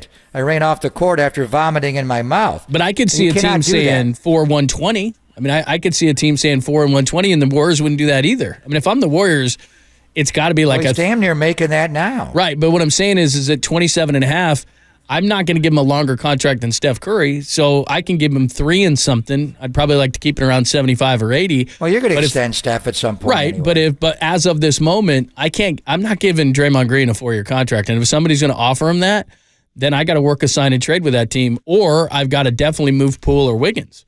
They can't keep all 3 of those guys in this roster. What's amazing is they so Durant leaves. And when he left, it was, and you felt the whole year he was leaving. But when he was leaving, and Steph was in Asia, flew all the way back to see him. Before he even landed, Durant and Kleiman already did the deal with Brooklyn. It's like, what? The Warriors signed Klay Thompson to a contract extension, a max deal, when they knew he was not going to play at least 1 full year. He tore his ACL. And then we got into this discussion that year. They gave Draymond Green a $100 million contract, the current one that's expiring. And I thought, what are you doing? You just lost Durant. How are you going to win without him? You gutted the roster to get him, and now you're going to sign a guy who's not going to play for at least 1 year, and it wound up being 2 with Klay, the first 2 years of his contract. The other part of it is Klay's going to watch all this, and, he's not going to be happy based on, his desire to get a max deal. He already, kind of stated that through Woj, but they've already shown immense loyalty to Draymond Green. I questioned the $100 million contract they gave him at that time. And he kind of kicked it that next year. Steph got hurt. Draymond you didn't know if he was going to play or, show up sober for half the games. And he didn't have a very good year, and he bailed when his teammates weren't there to help him out. But, when he got right again and he got in better shape and he stopped drinking during the year, he got to be that player again. I don't know if you put clauses in the contract. They put him in for coaches and George Karl about alcohol use during the season. You may want to do that in this contract. I don't know. But, that was years ago. That was, after the 19 year. Now it's 2023. It's 4 years later. All I know is when we've questioned what they're going to do with those guys, they've been undyingly loyal to them. So I think we're talking it now. I think they'll figure out a number, whatever the number is, to not allow Draymond Green to talk to any of these teams when he's allowed to talk to him on June the 30th. Boy, it'd be tough to give. Look, I love Klay. He's amazing, both on and off the court. But I have a feeling that this is going to be his last year. He's making $43 million. Now, we'll see how he bounces back. But I have a weird feeling he's going to end up with his dad down there with the Lakers to finish up his career. You can't give – that would be malpractice to give Klay Thompson a max contract. He's just not that player. They love those guys. They do, but thank you contracts are expensive, and they're going to cost Joe a lot of money in the luxury tax. I don't know that he can do that. Yeah, we'll see what he says. But just when you think he's not going to do that, he does do it. So, he had to make hard calls on guys that indirectly cost you a championship this year. You had to trade James Wiseman to bring Peyton back. All the players you decided to let walk, whether it was Damian or JTA, Bielitsa, Otto Porter. Those guys would have, it may have been a different year had you been able to win. We have these discussions all the time, and they are older, and there's a point where you have to go Bill Walsh on them. But I just don't think this ownership will do it.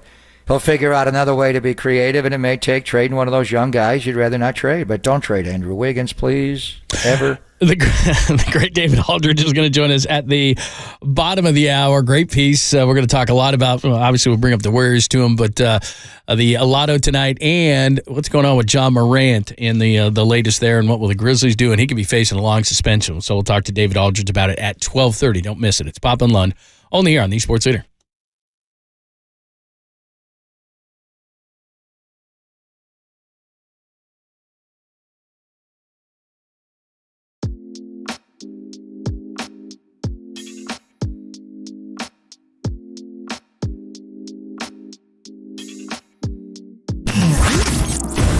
What's trending now? Trending now. On KNBR.com. Yaz is back. Jock is out as the injured list continues to turn. Carousel. Jock being the latest victim. That story and more trending right now on the all-new KNBR app.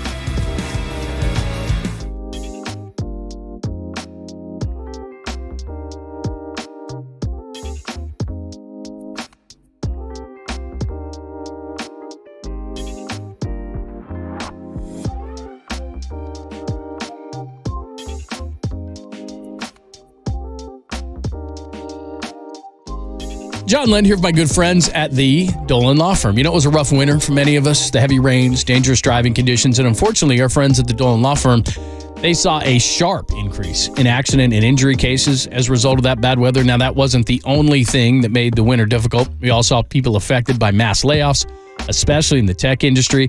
And the Dolan Law Firm's Employment Practices Group, they also saw an uptick in unlawful terminations, discrimination, sexual harassment cases. But now that the bad weather is behind us, our friends at the Dolan Law Firm want to remind everyone to please be aware that good weather brings out pedestrians, motorcyclists, scooters, bicyclists, and children playing. So let's work together to make sure the Bay Area is a safer place.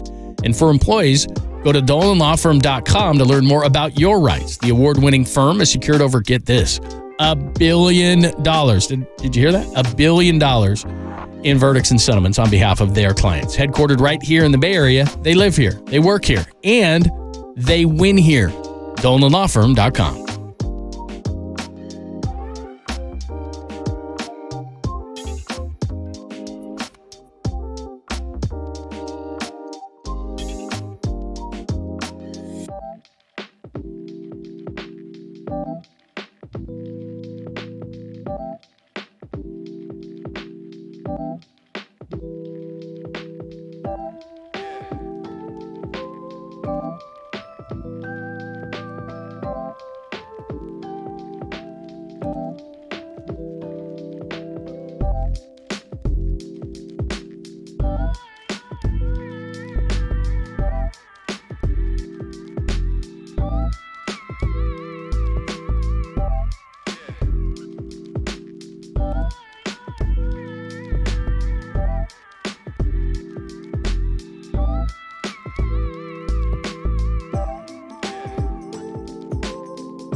And now, time for the Protect Your Assets with David Hollander Business and Technology Report.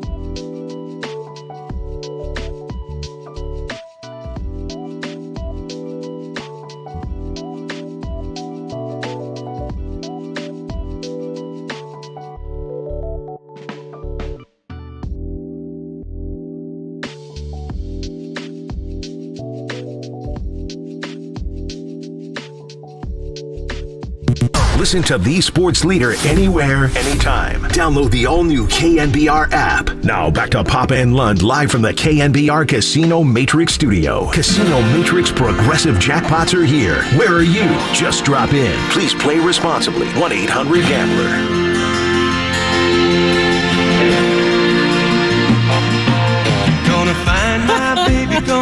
Thanks for joining us, Papa Blood. I didn't look up to the screen till just now. I will tell the people who are not watching on YouTube, Twitch, Go, what you're Spurs, wearing right now. go! David Victor! Aldridge is going to join us at David Aldridge, D.C., writes for The Athletic, now in D.C.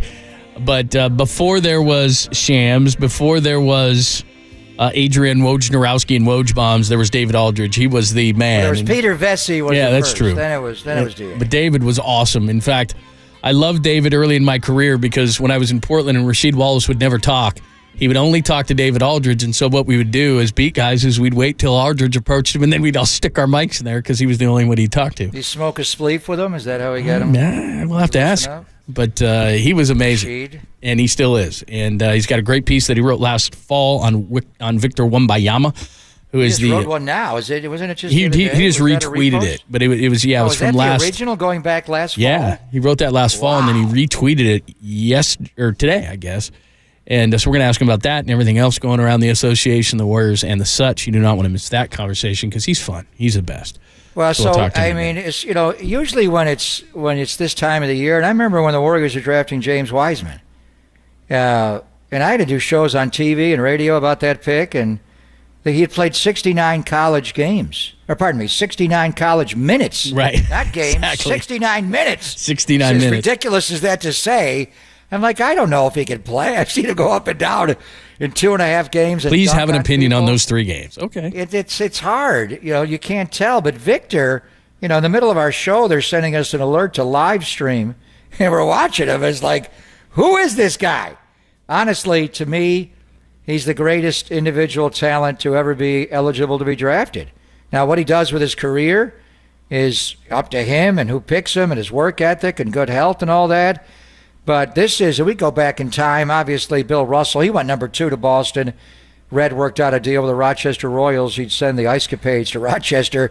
So don't take him at number 1. He traded up to get him at 2. He took Russell second.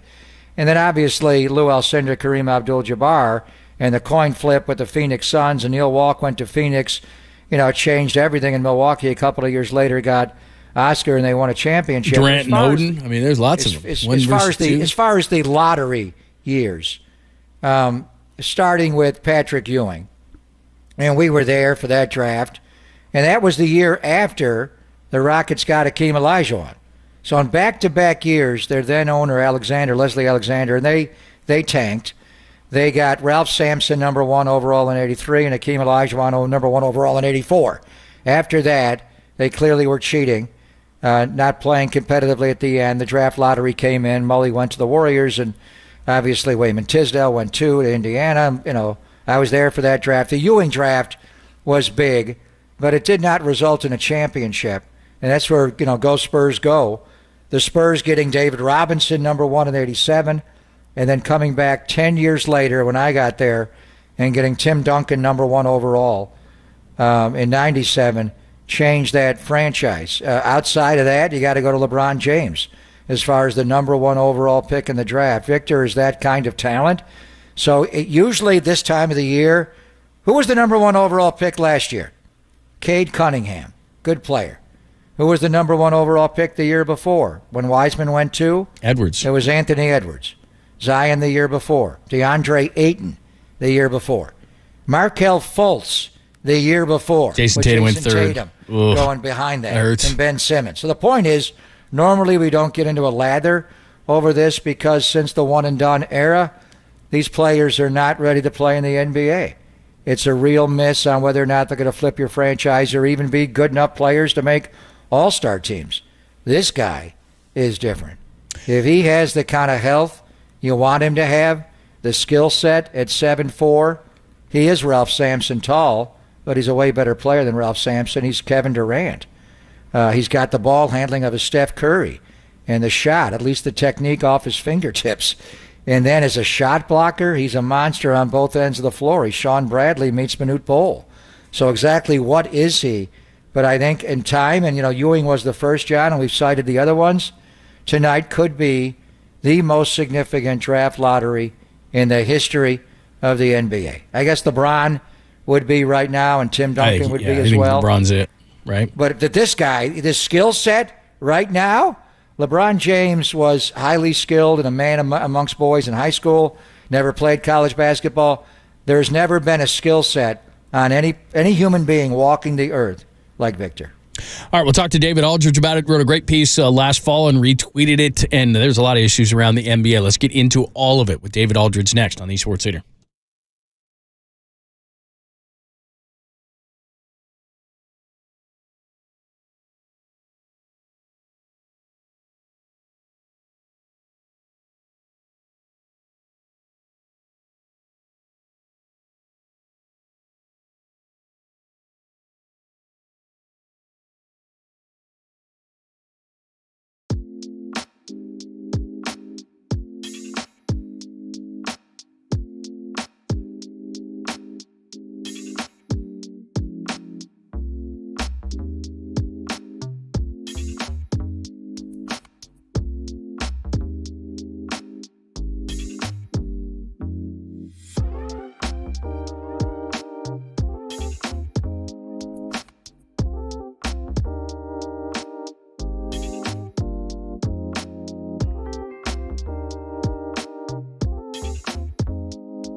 Since we're the sports leader, it only makes sense that you should follow. Find us on Twitter at KNBR. For once again, we are the sports leader.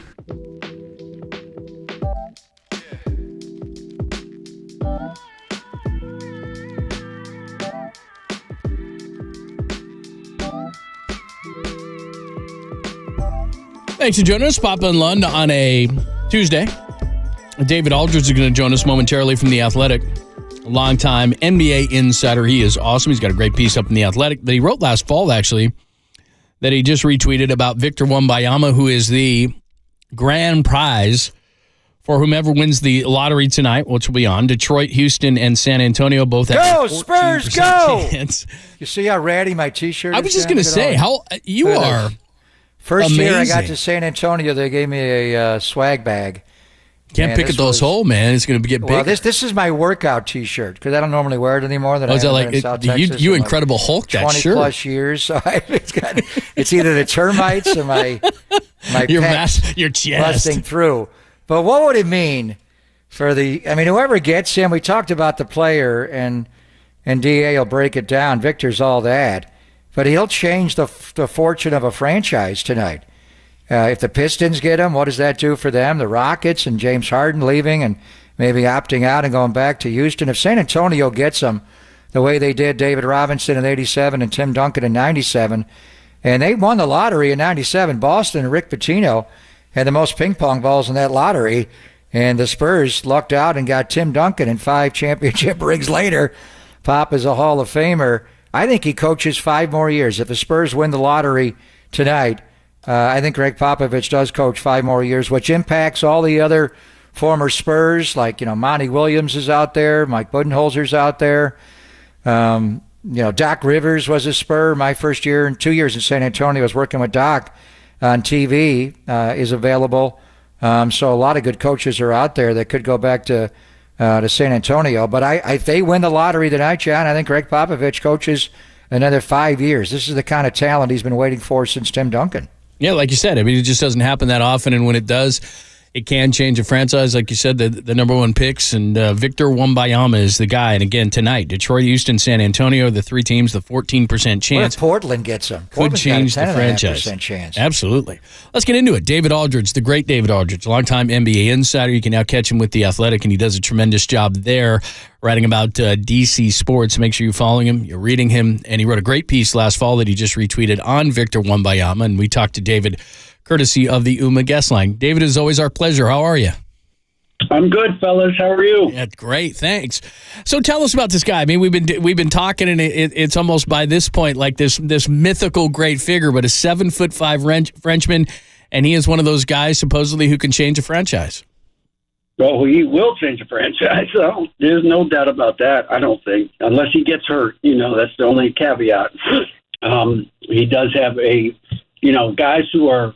It's pretty consistent. Once you get past 7'1", 7'2", guys that are taller than that, they've had trouble staying healthy. What doesn't matter what their body type is. Like skinny guys like Ralph Sampson got hurt. Bigger guys like Yao got hurt. Ultra tall guys like Sean Bradley got hurt. George Mirasan got hurt. So that's my concern. But the skill set that this guy's got, I don't worry about that at all. He is going to be – there's nobody that's ever been like him, ever. Like, there just isn't. There's nobody with his size that plays the way he plays. He plays like a guard, with guard handle, with guard vision, guard quickness. And then when he gets in trouble, he just dunks on people, and so it's just a different game. I know that. We all understand he's playing in a good league in France for a good team, and they've done well this year. It's not the NBA. We all understand that. There's going to be adjustments, but boy, I tell you, he comes into the league with more potential than really, I think, since LeBron. To me, that's the comp. That's the last time people kind of got this crazy about a guy that's not in the league yet. And this guy, does this. I think has that kind of electric impact on a franchise from the minute he gets there. Yeah, and obviously James, had to learn to shoot the ball in the NBA. He never played beyond high school. This guy's played professional basketball. The video on him, normally, like I was telling John, when the Warriors drafted James Wiseman a couple of years ago, DA, we had 69 minutes of college tape to watch. That was it. This guy, there's a live stream alert every minute. Watch Victor. And it's like, wow, who is this guy?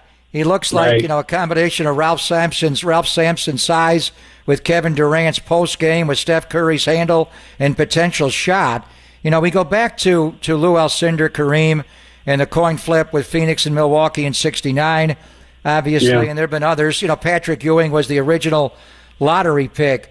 Is he the best pure draftable talent walking the earth of all time?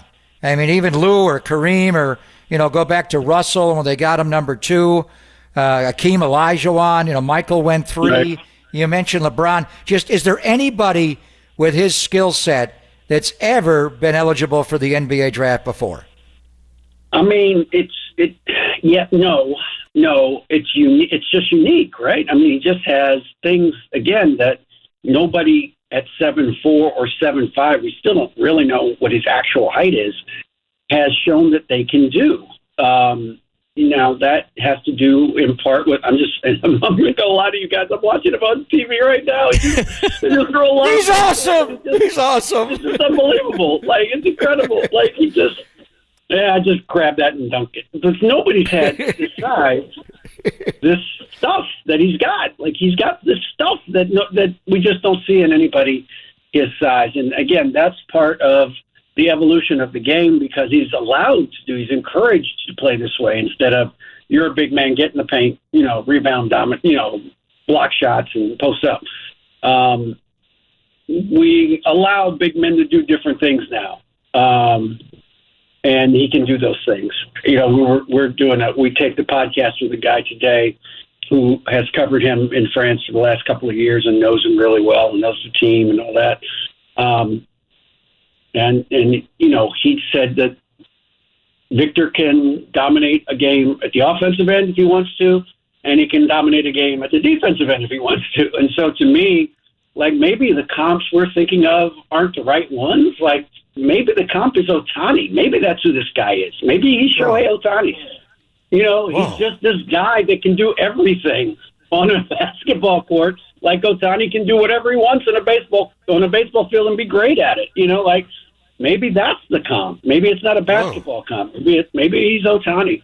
Oh, that's a great comp. The great David Aldridge is joining us, of course, now with The Athletic, where he wrote a great piece last fall that he retweeted this morning that you need to check out on Victor Wembanyama, who's going to be the grand prize tonight in the NBA Draft Lotto. So as you let's just look at the 3 teams who have the best chances and the kind of impact, because you look at Detroit with that young team. Cade Cunningham was up. They picked up Wiseman. They got some nice young players, Jaden Ivey. Then you look at Houston, obviously, and maybe Harden would go back there, and then you look at Pop in San Antonio. So with those 3 teams specifically, is that just he's turning around those franchises and we talk about them as playoff or maybe even title contenders a year from now? I don't know if it's a year from now, but certainly each team takes a major step up immediately, right? I mean, they all take a step up. I think Detroit intrigues, as you mentioned, having a great young point guard. I think he's going to have to play with a good point guard, right? I mean, I do think as good as he is, he's still a somewhat dependent player. He's going to need somebody to get him the ball. And Cade Cunningham, I think, can do that at a very high level in the NBA, even though he's been kind of hurt the last couple of years. But I think you think about him and playing alongside Duran, there's possibilities there that are very intriguing. Certainly Houston has a lot of pieces. I don't know that he and Şengün play well together. I'm not sure that works. And they can always trade Şengün. You know what I mean? That could be how they decide to address the problem. They're not trading Wembanyama, I'll tell you that. But what worries me is that I'm not sure Jalen Green is the kind of point guard that could maximize Victor's skills. Now he would figure it out; they'd be good together. But Jalen is I think it's fair to say, is looking to score more than to pass right now at this point in his career. So I'm not sure that's the right fit. San Antonio doesn't really have the point guard now that they got off of DeJounte Murray. But it's Pop, and it's a franchise with a history of taking big men and winning championships with them, right? So they kind of know how to do that down there. So that intrigues as well. And he is from France, and they have a former point guard, Tony Parker, who's going to the Hall of Fame this year. Correct. Maybe Tony comes out of retirement to run that side pick and roll with Victor the way he did with Dunk. Tony's got history with Victor, and it's not great because, really? he left Asvel to go to Metropolitans this year. But, I think Tony's, I think he can be adult about it and understand that sometimes things just don't work out. But certainly they have a vast, deep history of being able to take international players and make them into star players in the end. Well, help develop them. Manu Ginobili and obviously Duncan as well. One other thing about this guy, the one thing that I love, he's not going to be in Chicago for the draft lottery tonight. He's playing professionally in Paris, and he's not going to find out till like 2 o'clock in the morning. You mentioned the overwhelming skill set. The one concern is the injury factor at that size. Anything else you're worried about with him? He seems like he's a pretty good guy as well, David. I think, from what, again, it's been very, very, there's not been a lot of interaction, right, with American media. He seems like he answers the questions and is pretty honest. And that part, I think he'll handle fine. He wants this. Like, he could have shut it down. Like, he could have spent the whole year in training. You know what I mean? Like, there was no reason for him to play this year. He was the number one pick 2 years ago. There was no doubt he was going to be number one in 24 when he was eligible. But I give him credit. He was like, no, I want to play. I have to get better. This is how I'll get better. And he picked the team. Now, again, he was on Asvel last year. It didn't work out. He went to Metropolitans. He's playing for Vince Collet, who's one of the great coaches in the history of basketball, who understood, hey, this is about getting this kid ready to play in the NBA. This is not about our ego as a team or me as a coach. We have to run stuff for him. We have to give him the ball. We have to live with his mistakes. We have to let him shoot the ball when he feels like shooting it. And they did that, and their team has done okay. They are, I don't know if they're second or third in their league, but they're doing fine. They're having a good year, and so this guy's, his pedigree is, I want this. I want to be great. And so I think he will handle the ups and downs of a rookie season in another country, I think, fairly well. I don't think that will be a problem. My question for him is the same question I have for any player who's coming into the league, whether it's either one and done or 4 years in college or international. Who do you guard? That's question number one. Who do you guard? Because you got to guard people in this league. You have to try to guard people in this league. And I don't know the answer to that. I'm not saying I don't think he can guard anybody. I'm saying I don't know. I have to see him. I have to see what happens when teams put him in pick and roll, which they will do. Right. By all accounts, he's improved dramatically at his ability to kind of switch. Like that was something that they purposefully tried to address with him this year, was you got to know how to do that in the NBA. So they let him do that. But all due respect to the players in France, that's not NBA guards. It's not NBA point guards. That's not NBA big men rolling to the basket. It's a different thing, different angles, different speed, Gobert, as great as he is, blocking shots inside, David, Rudy Gobert struggles with that. Sure. And so people are going to test him. I mean, of course you would. Of course you're going to test him. See if you can get fouls on him, get him off the floor. So we have to see how he handles that and how he does with that. And we'll see. Like, there'll be nights where he probably does really well, and there'll be nights when he probably struggles, as any young player does. It's kind of up and down. When I was first covering the Bullets, that's how long ago it was, Jeff Bezdelek was one of the assistant coaches, and he said it best. It's like one night they're Larry Bird, and the next night they're Big Bird. That's a great line. That is a great line. David Aldridge is joining us, longtime NBA insider, of course, writes great stuff, and you need to check out his latest that he actually retweeted this morning about Victor Wembanyama, who's going to be the number one pick in the draft, and the lotto is tonight. David, the team with the fifth best odds, I'm very conflicted with, and that is Portland. They're at 10.5%. Yeah. One side of me says he'd be great with Damian Lillard, and I'd love to see him stay in Portland and be rewarded. But the other side of me says, you just mentioned the injuries, Greg Oden and Sam Bowie, so I'm not sure that I want him to go to Portland. I know. Everybody has said that to me. That's talked about Portland as it's where big men go to die, figuratively, right? So I understand that they've had terrible luck with that, and there's Wembanyama just going to the back. Right? Oh no! Oh my God! Just from midcourt, he just took the ball, took 2 dribbles, spun, and dunked. It's just It's so fun, isn't it? I mean, we're just drooling over this guy. You're watching the game for 50 years or so. Ridiculous. If the Rockets win tonight and get Victor, and then James Harden opts out, and imagine those two guys running the pick and roll together in Houston, which leads to, what do you make of Doc getting fired today on top of Monty Williams, on top of Bud in Milwaukee, on top of Nick Nurse? What's going on? It's almost like the owners of the NBA think they're in the NFL. Yeah, well, I think that's part of what's happened in the NBA is that people that own the NBA are different than the people who owned NBA teams a few years ago. The margin for error, there is no margin for error.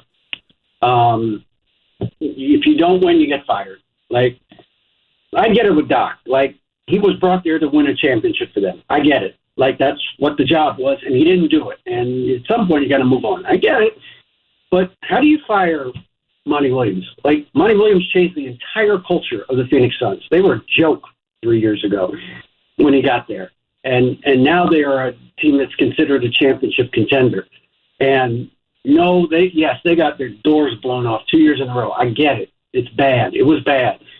But if you're going to blame the coach for that, you got to blame about 9 of their 12 players for that too. And so that just doesn't make any sense to me. But these are the people that have bought teams now. These are guys that made billions of dollars at young ages, and they expect results, like at the top of the food chain in the NBA. And if you don't get it for them, they fire you. Like, the Bucks won a championship with Mike Budenholzer. I'm not saying, like, I get it. Like, you could fire him, sure. Are you going to find somebody that's better than Mike Budenholzer to coach your team?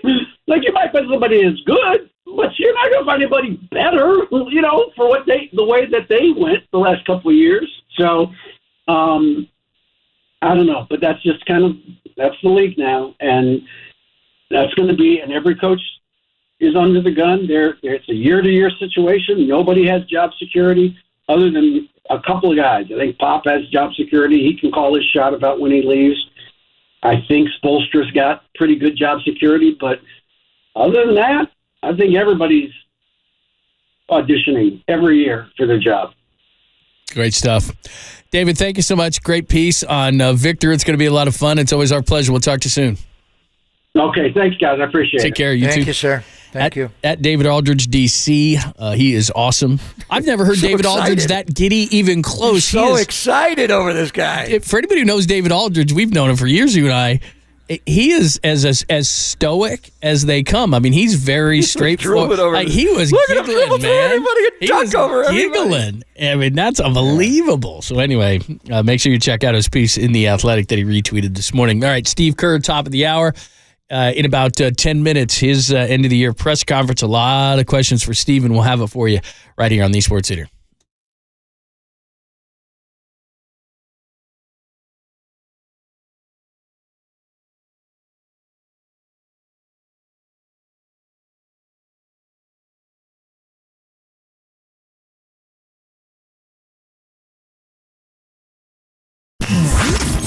Here's what's trending now. On KNBR.com. Bobby Marks, insider, front office insider for ESPN, joined Tolbert and Copes yesterday to look at how the Warriors can rebuild their team to compete for another NBA title. That story and more trending right now on the all-new KNBR app.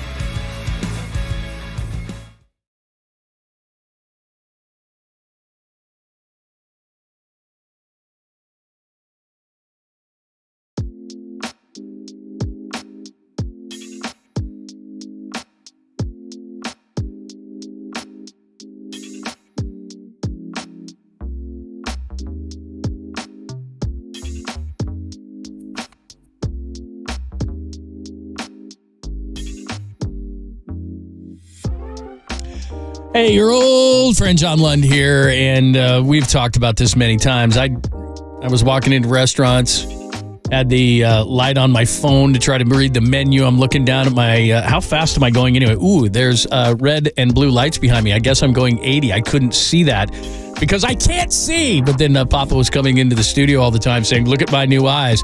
And he didn't mean that literally. It's the Laser Eye Center of Silicon Valley. And he had CLR, custom lens replacement, with Dr. Joe Ling and the incredible team down there. Finally, I got sick of him being the cock of the walk baby. And I said, okay, what'd you do there? And I had CLR myself. Very simple procedure, trustworthy. They explain everything to you. And I've used this term before. You can believe me or not, but it is true. Life-changing procedure. I can see.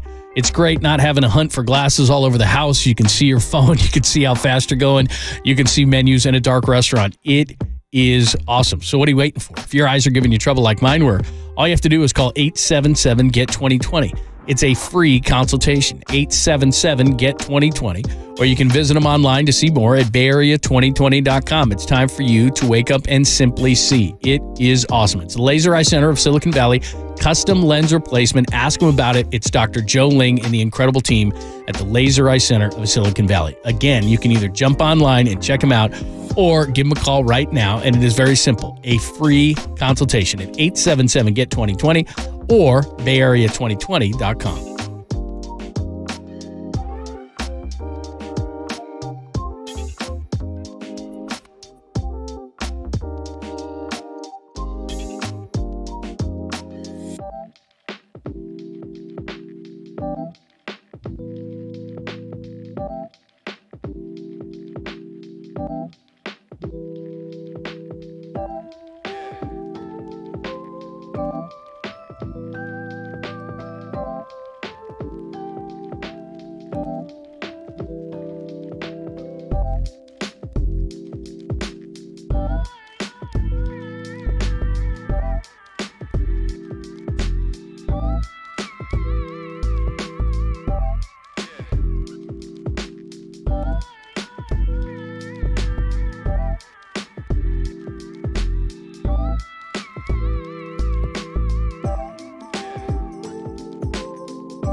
Nation, wherever you are around the globe, stream Gold-Blooded Radio 24/7, 365 on KNBR.com. This is the sports leader.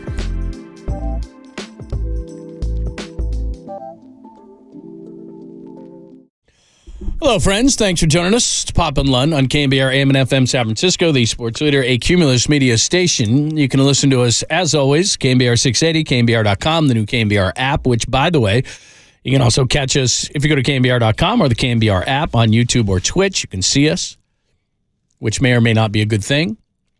Steve Kerr expected to speak shortly within the next 3 minutes. So in the meantime, continue to listen throughout the 1 o'clock hour. Tony's Pizza in North Beach, recognized as having the best pizza in the world. And they've been making pizzas for over 30 years. Great styles of award-winning pizza, the New York style, Sicilian, Detroit, grandma style pizza. And don't forget about the fresh pasta, fried calzones, and Chicago Italian beef sandwiches as well. We will give you an opportunity to win a $50 gift card in the 1 o'clock hour. Between now and 2 o'clock, you're going to call. You'll be caller 10, not right now, but when we call for it. And you can win $50 courtesy of Tony's Pizza. So continue to listen. Yeah, so we're going to hear Steve Kerr coming up in 3 minutes. Every indication he's going to be on time. Yeah, so it's not like Kyle Shanahan getting ready for a football game, and he's got other things on the schedule. So, and Steve does as well. I don't mean to say that. The one thing, and obviously, we've never heard Steve with a postseason press conference this time of the year. It's odd to have it in mid-May. Normally, he's getting ready he'd be in Denver right now for the Western Conference Finals. The 1 year, 15 and 50 year, the pandemic year, the whole world shut down, and then the year that they lost to the Grizzlies in the play, and after losing to James as well, LeBron in the shot when he was blind. That was probably around this time of the year, John, but it's just unusual for Steve to have to go through this. So the timing of the offseason is off. Bob is not going to speak this week. Bob Myers is at the pre-draft combine in Chicago. He'll talk next week. So whatever questions they may ask Steve about Bob, it'll be interesting to hear what he has to say. But the one thing I was thinking about listening to David Aldridge, what if Bob Myers does leave? And he just wants to leave. It's not about money, or whatever reason, whatever he wants. Maybe it is about money. But Bob just wants to move on. He's a hard guy to replace. Mike Dunleavy, one of the Lakeups could do a lot of the, Larry Harris could do a lot of the work as far as, scouting reports, and as far as just the, the way the business goes with being a head of basketball operations. But there's more to it. There's a touch and a feel. It's a bringing people together. It's dealing with the owner. It's also dealing with the coach. I wonder, and as more I think about this, I think I just talked myself out of the idea, because it would put Steve in a direct communication with the owner probably more frequently, which may cause friction. But what if you're Steve Kerr and you're thinking, I'm going to lose one of my best friends, if not my best friend, and what do I do? Mike Dunleavy's a good guy, but why don't they have me do both jobs? What if I became not only the head coach, but I'm also the top decision maker, not just when we get in the room and I do all the talking like may happen anyway. They actually give me the title.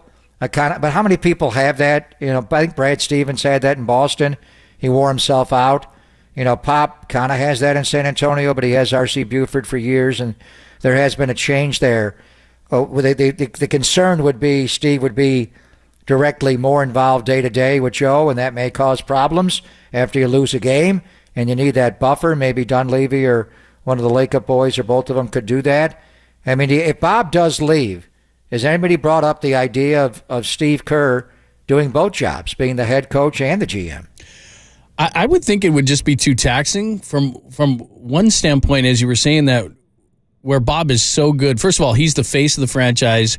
He's at every press conference. He's explaining all the different things. He's done a tremendous job over the years being maybe the good cop sometimes to Kerr's bad cop in terms of, Draymond Green comes to mind very quickly. I think there's a lot of moving parts, and while there's a lot of cooks in the kitchen as far as the decision-making process, as you just pointed out, there's a lot of things that Bob does that I don't think people realize. Yeah. But one of the first things that comes to mind for me is who's out there front and center every time something happens?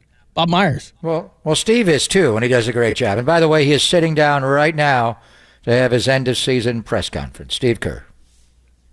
With your staff and all by now, how did that go, and what are the things that you want to try and impart to those guys? Yeah, we've had exit meetings with players, and I've also had meetings with my coaching staff today, and very productive. I think, for me, the way I look at this season is that sometimes losing can give you clarity in terms of where you need to be better. It probably would have been tough to walk in first day of training camp this year and say, hey, we got to improve in this area or that area. And then the guys are looking at me like, we just won the damn championship. It's a lot easier when you lose for everybody to look in the mirror, say, what can we do better? What can I do better? What can we do better? So that's the job of the coaching staff this year. Really figure out where we can improve and find ways to teach those things, implement them in the summer, next training camp, and get better. And that's an exciting prospect. So that's the whole idea, is to use this opportunity to improve and to take another step. As you looked in the mirror, what are some of those revelations that you've had over the last week or so? Yeah, I mean, some of the stuff is really low-hanging fruit. We can't be number 1 in pace and number 29 in transition efficiency. Like that doesn't work. So that has to be emphasized. You look at the Lakers series, the 2 games that we won, we did a good job of defending without fouling. 4 games we lost, we fouled like crazy. It's right there. Like there's certain things that are really right there for us to improve upon. But that's on me as the head coach to get our staff and all the players locked in right away next year on, X, Y, and Z. This is where we're going to make improvement. We've got to have our practices and drill work laid out to make the specific improvements that we need to make. And we've got to see results. And that's part of what coaching's about. 2 years ago, I remember some of the noise coming out was like, you guys need more veterans. You guys obviously overloaded the roster, with youth this season.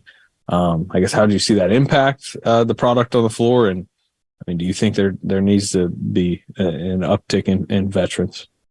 Yeah, I mean, I think roster construction is a conversation that Bob and I have every year with Joe and with the front office, and it is very important finding the right balance, and that's going to be part of our conversations this summer. Ultimately, it's not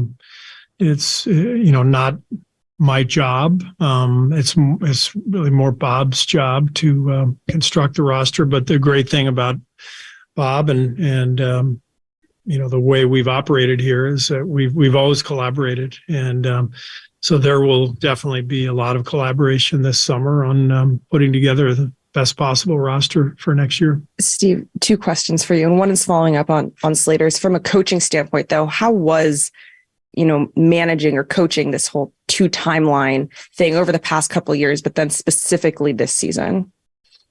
Well, it's number one, I've loved coaching these groups last year and this year. I thoroughly enjoyed coming to work every day and working with the players that we have. So that's kind of the first thing you want, is to, every year is you want to enjoy the people you're seeing every day. And we've had that.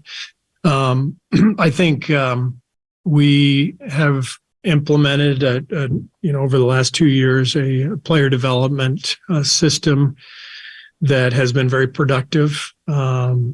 We've revamped our coaching staff 2 years ago, and Jama Mahalela has really taken charge of that development plan and run with it and done a great job. We've got really good player development coaches, and so it's all part of it. It's you're trying to raise young guys and teach them good habits and teach them how to win, and you're hoping your veteran players can help mentor those guys, and you put all that stuff in place. And last year we won the championship. This year we lost in the second round. So you can fit the narrative however you want, but every year it's going to present different challenges, and you just have to to meet those and do everything you can to help the team. And my second question, you mentioned Bob. Obviously, his contract is still up in the air. What has he meant to this organization for the last however many years he's been there, and just how big of a loss would it be if he were to leave?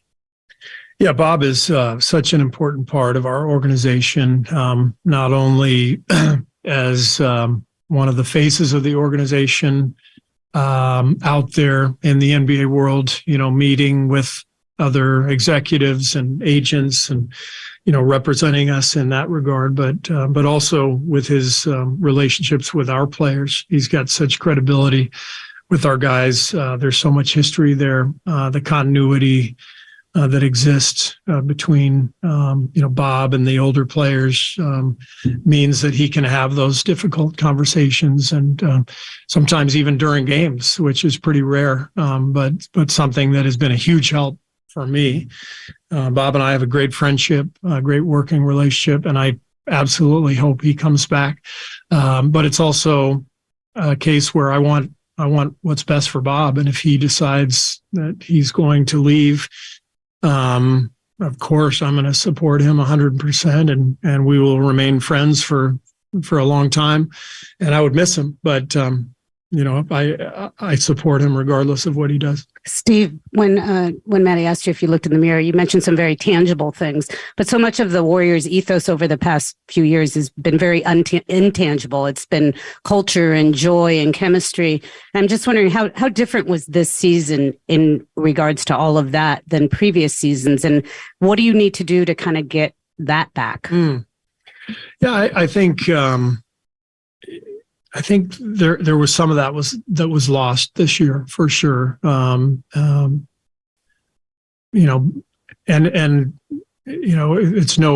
There's no hiding from it. The incident with Draymond and Jordan at the beginning of the year played a role in that. It's hard for that not to impact a team, and so we feel like we have a great group of people on the roster, on the coaching staff, in the front office.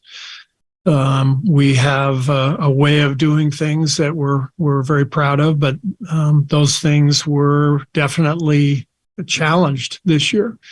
Anytime some trust is lost, then it makes the process much more difficult. And there was some trust lost, and that's as blunt as I can be. So the only way to try to correct course is to continue to communicate with players and coaches, and those relationships have to be built. The bonds have to be built. I think that's a major focus for us this offseason is we have to get back to what has made us really successful, which is a really trusting environment and a group that relies on one another and makes each other better. And I don't think that was all gone and vanished this year. I think there was a lot of that we relied on to get as far as we did. I think down the stretch and into the playoffs, I thought a lot of who we truly are came out, and that's what gave us a chance. Obviously the talent, but the way the guys competed and came together in the playoffs was very inspiring and hopeful because I know it's in us.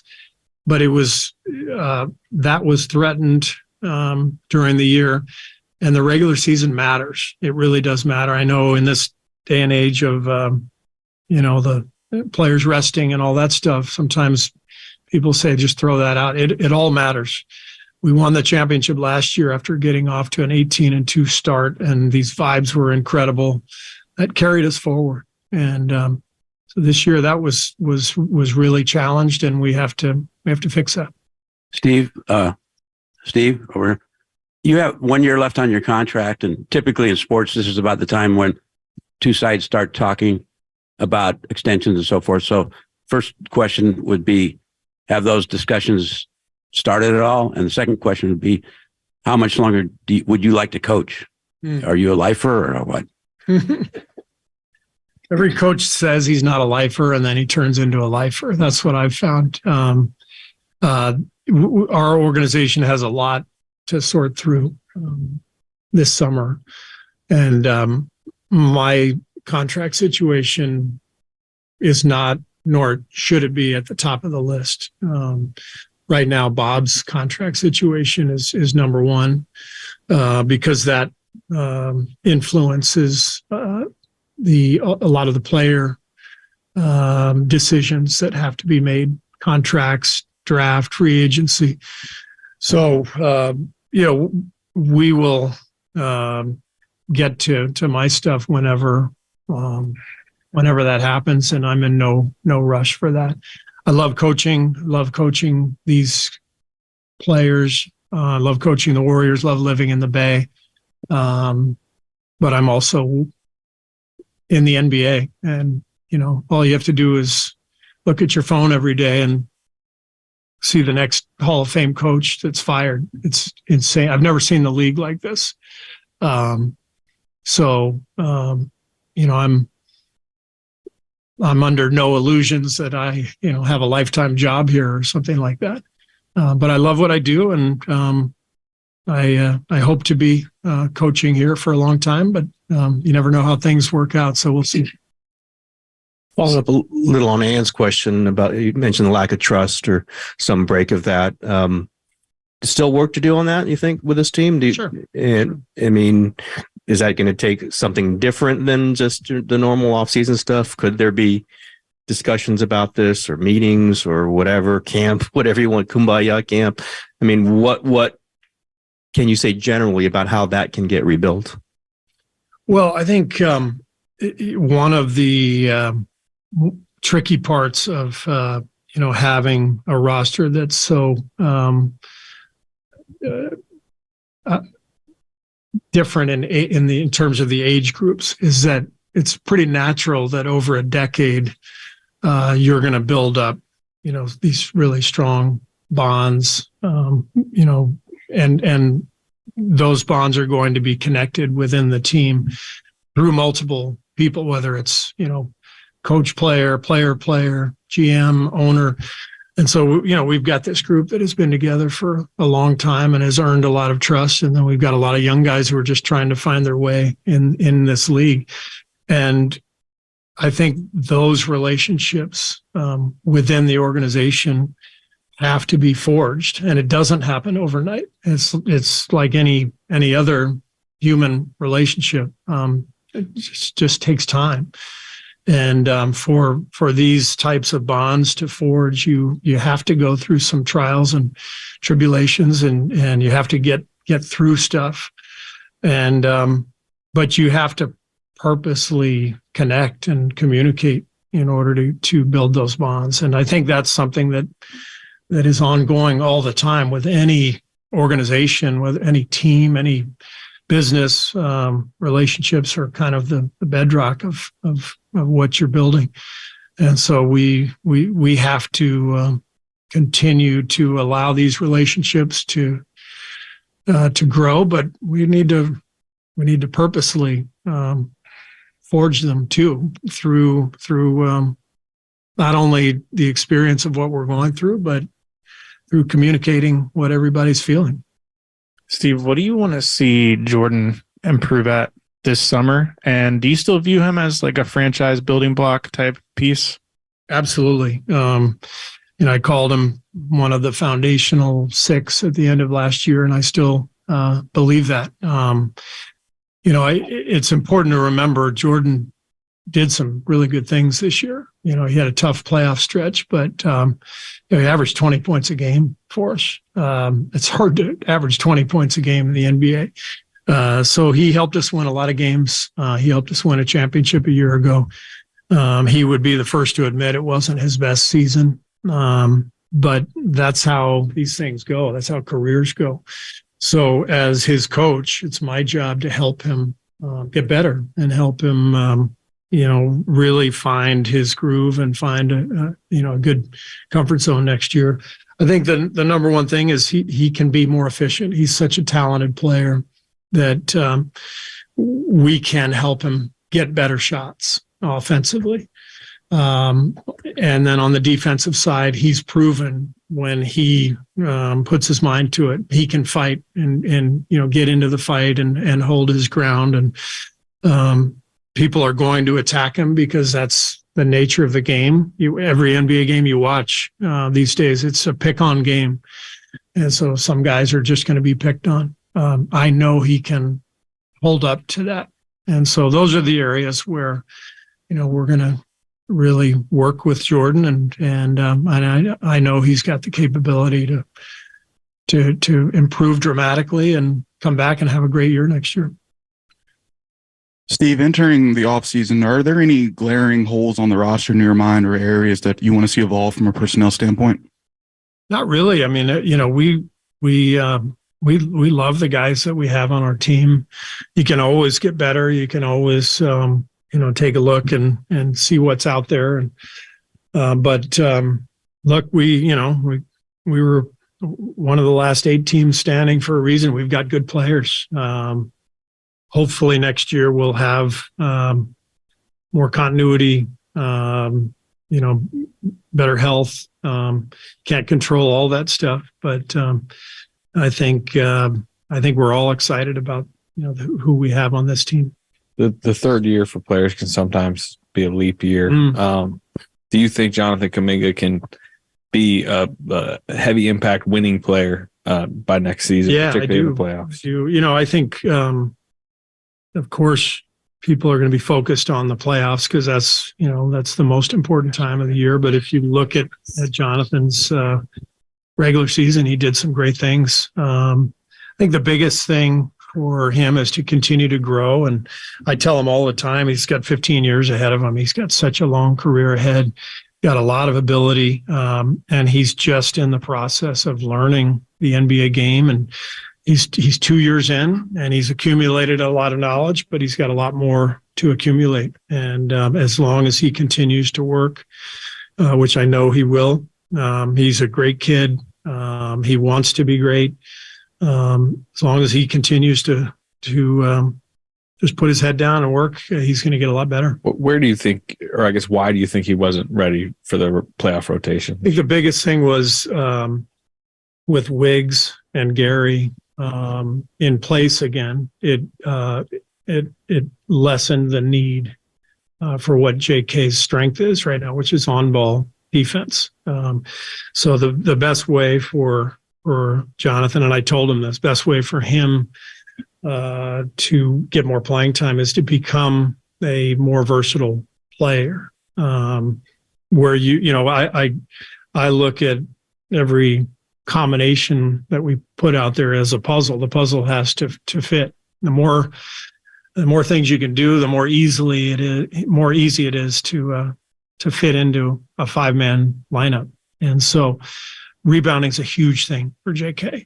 If he's going to be a great player in this league, he's got to rebound. A 4-man with that kind of size and athleticism, that's the next step. And continuing to work on all the things that he's working on already, the shooting and the ball handling and the court vision, understanding what's happening on the floor. It's all going to get better because he's so young and because he's willing to work. So we put all that together, and there's no reason why he can't come in and have a great season next year. Steve, when you talked about this specific group maxing out, how much confidence does it give you knowing that now you'll have Gary back for a full season? You should expect to have Andrew back for a full season as well. Gives me a lot of confidence. I said a little while ago, the regular season matters. And I felt like this group finally found its form, probably during the Sacramento series. But there were still so many question marks, and you could see it in the Lakers series when we were threatened and countered at every move. We weren't quite sure who we were at the end of the year. We found ourselves in terms of our grit and our determination, and that's why we beat Sacramento and put up a pretty good fight against the Lakers. But we didn't have an identity. Steph said it after Game 6. We didn't have enough variety in the way we could score.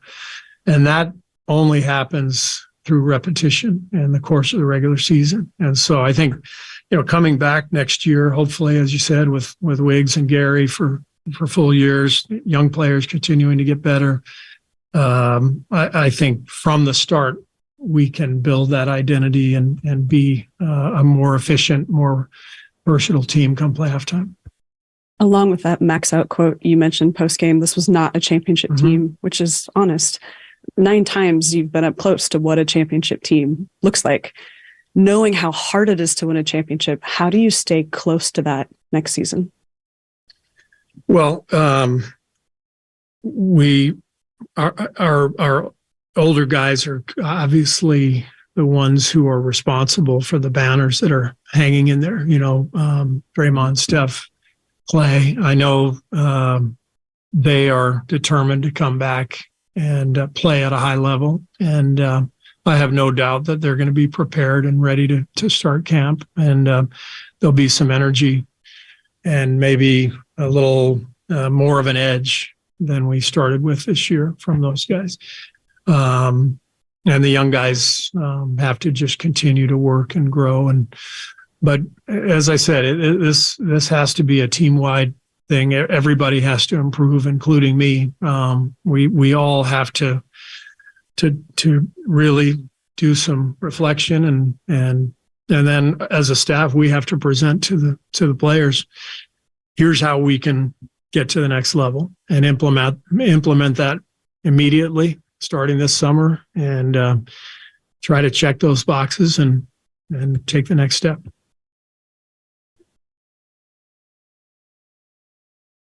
Yeah, I expect them back, but who the hell knows? Speaking of Clay, he got a lot of the heat after Game 6. What do you think about his season overall, and how do you see maybe ways he could improve?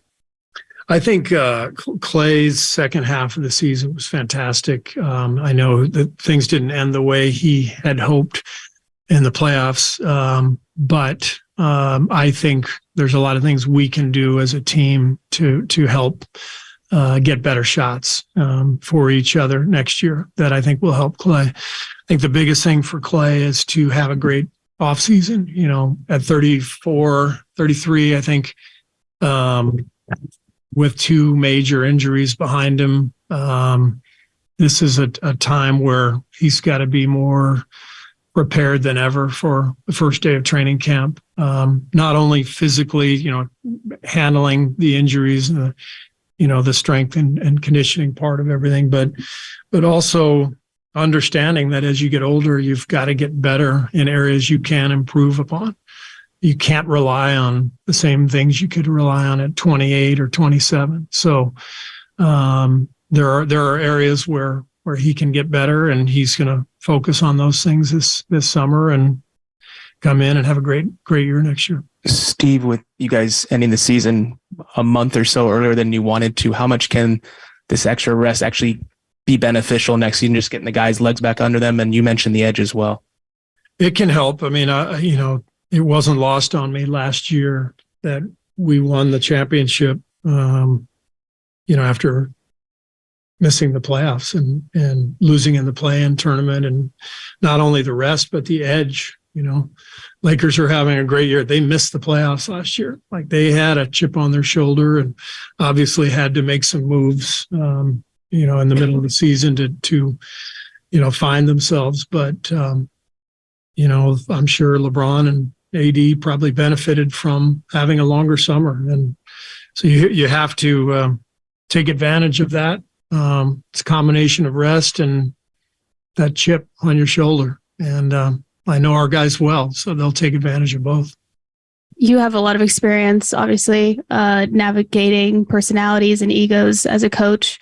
You started the season with a crisis and the incident that happened between Jordan and Draymond, but how challenging was this season for you as a coach? And maybe what did you learn about yourself throughout the process?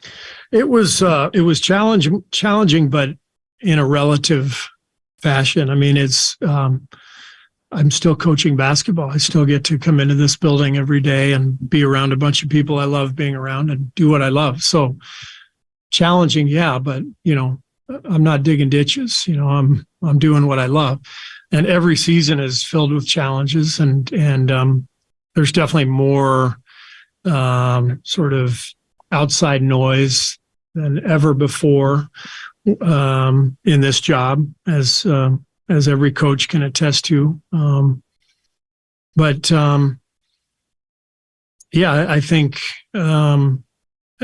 despite the unique circumstances stemming from that early season incident, I still had a great time. I still loved this season, and I'm excited for next season.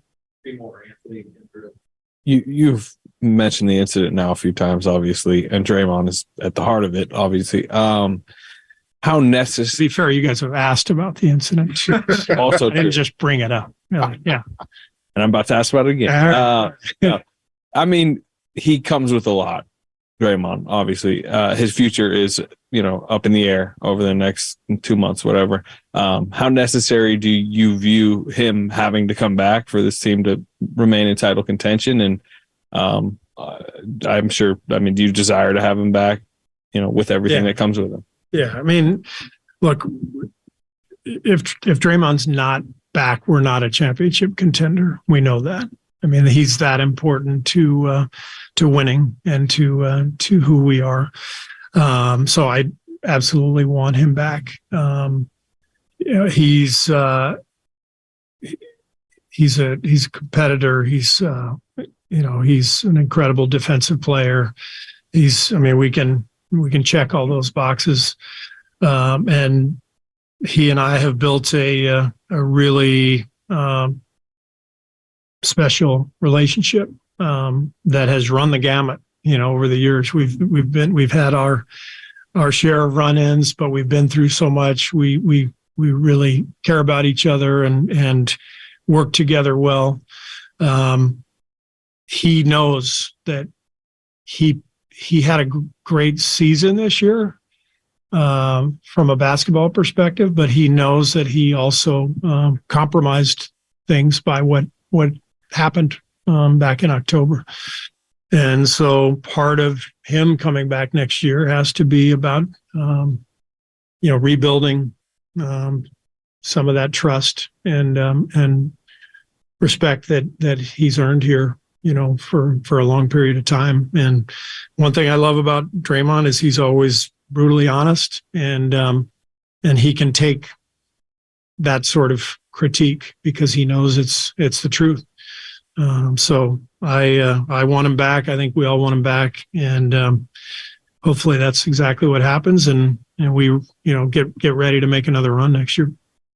Wow, a lot of strong stuff from Steve Kerr there. We'll go over it. We will not have a caboose today because a lot of stuff there from Steve Kerr, a lot of it from the beginning of the season, and you just heard what he said about Draymond Green not being a championship contender without him. But again, a lot of things were discussed. Jordan Poole, Jonathan Kuminga, the season itself, all those things. Pop and I will go back over what Steve Kerr said next. You don't want to miss it. We'll do that coming up next. By the way, Pop and Lund proudly presented by our good friends at Redwood Credit Union. Start earning cash back on your everyday spending with the Redwood Credit Union free checking account, no monthly fees, no minimum balances, and your debit card earns cash back in travel and more. Get started right now at redwoodcu.org/free checking, federally insured by NCUA. Recap of what Steve Kerr just said in his end-of-year press conference next, only here on the Sports Leader.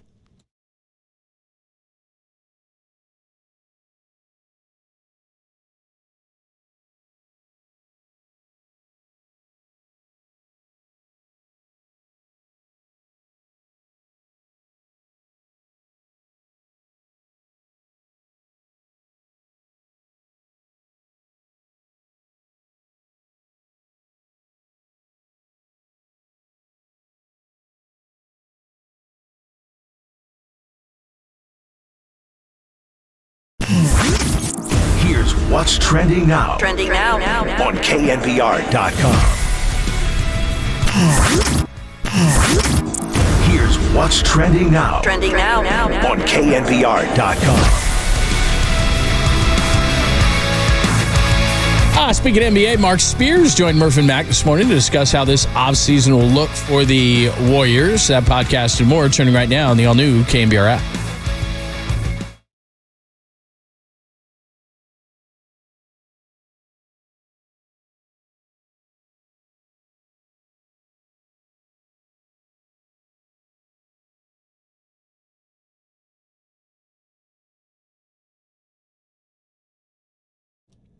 Summer starts right here. That's summer starts right here at Modesto Toyota for great savings on that new Toyota you want. And get this, no dealer markup. That's right.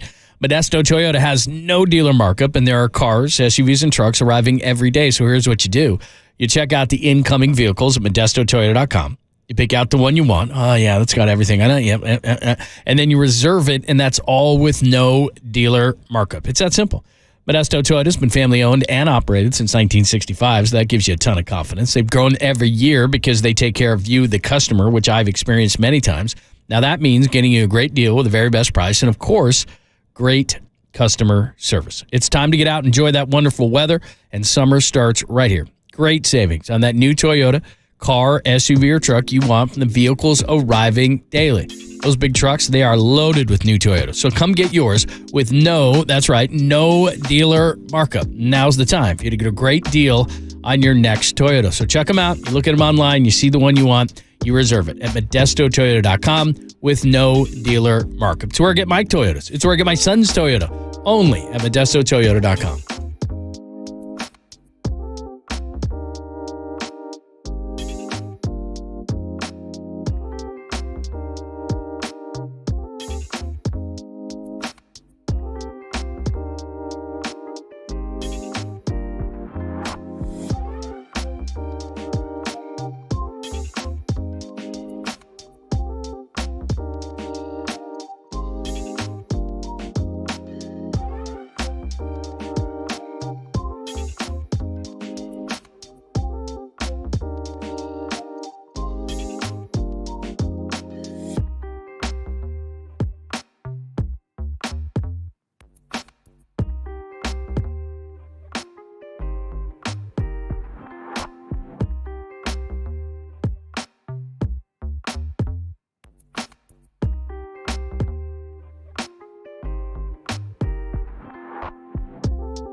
And now, time for the Protect Your Assets with David Hollander Business and Technology Report.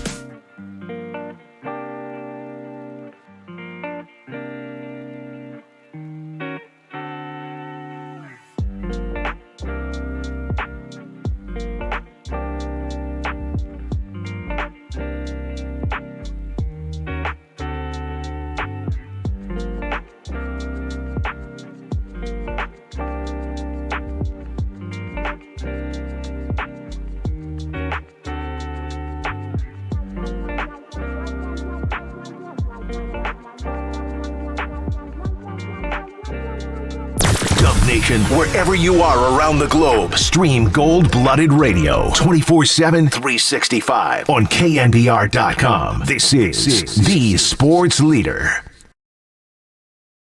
Yeah, I mean, look, if Draymond's not back, we're not a championship contender. We know that. I mean, he's that important to winning and to who we are. So I absolutely want him back. That was one of the more illuminating press conferences that we have ever aired. It is Pop and Lund here on The Sports Leader, addressed everything from Draymond and Poole, said chemistry and trust was lost. As you heard this there, Draymond's not back. We're not a championship contender. Talk about Clay's season. Poole is still a foundational piece. How Kuminga can play more, his contract, Bob Myers' contract, roster balance, 2 timelines, how losing helps, how they could get better. My goodness, man, there was a lot of good stuff there. That is Steve Kerr. He's quite opposite of Greg Popovich, his mentor, more along the lines of Phil Jackson, and just laid it all out. You know, how can we be number 1 in pace in the NBA, number 29 in transition efficiency, and fouling too much, and got into Bob, and, you know, it's his call on what happens there. And Scott Osler asked Steve about his own contract, and he said no rush there. Bob's contract is number 1, and you heard the words about Draymond. But then he went on to mildly reprimand Draymond.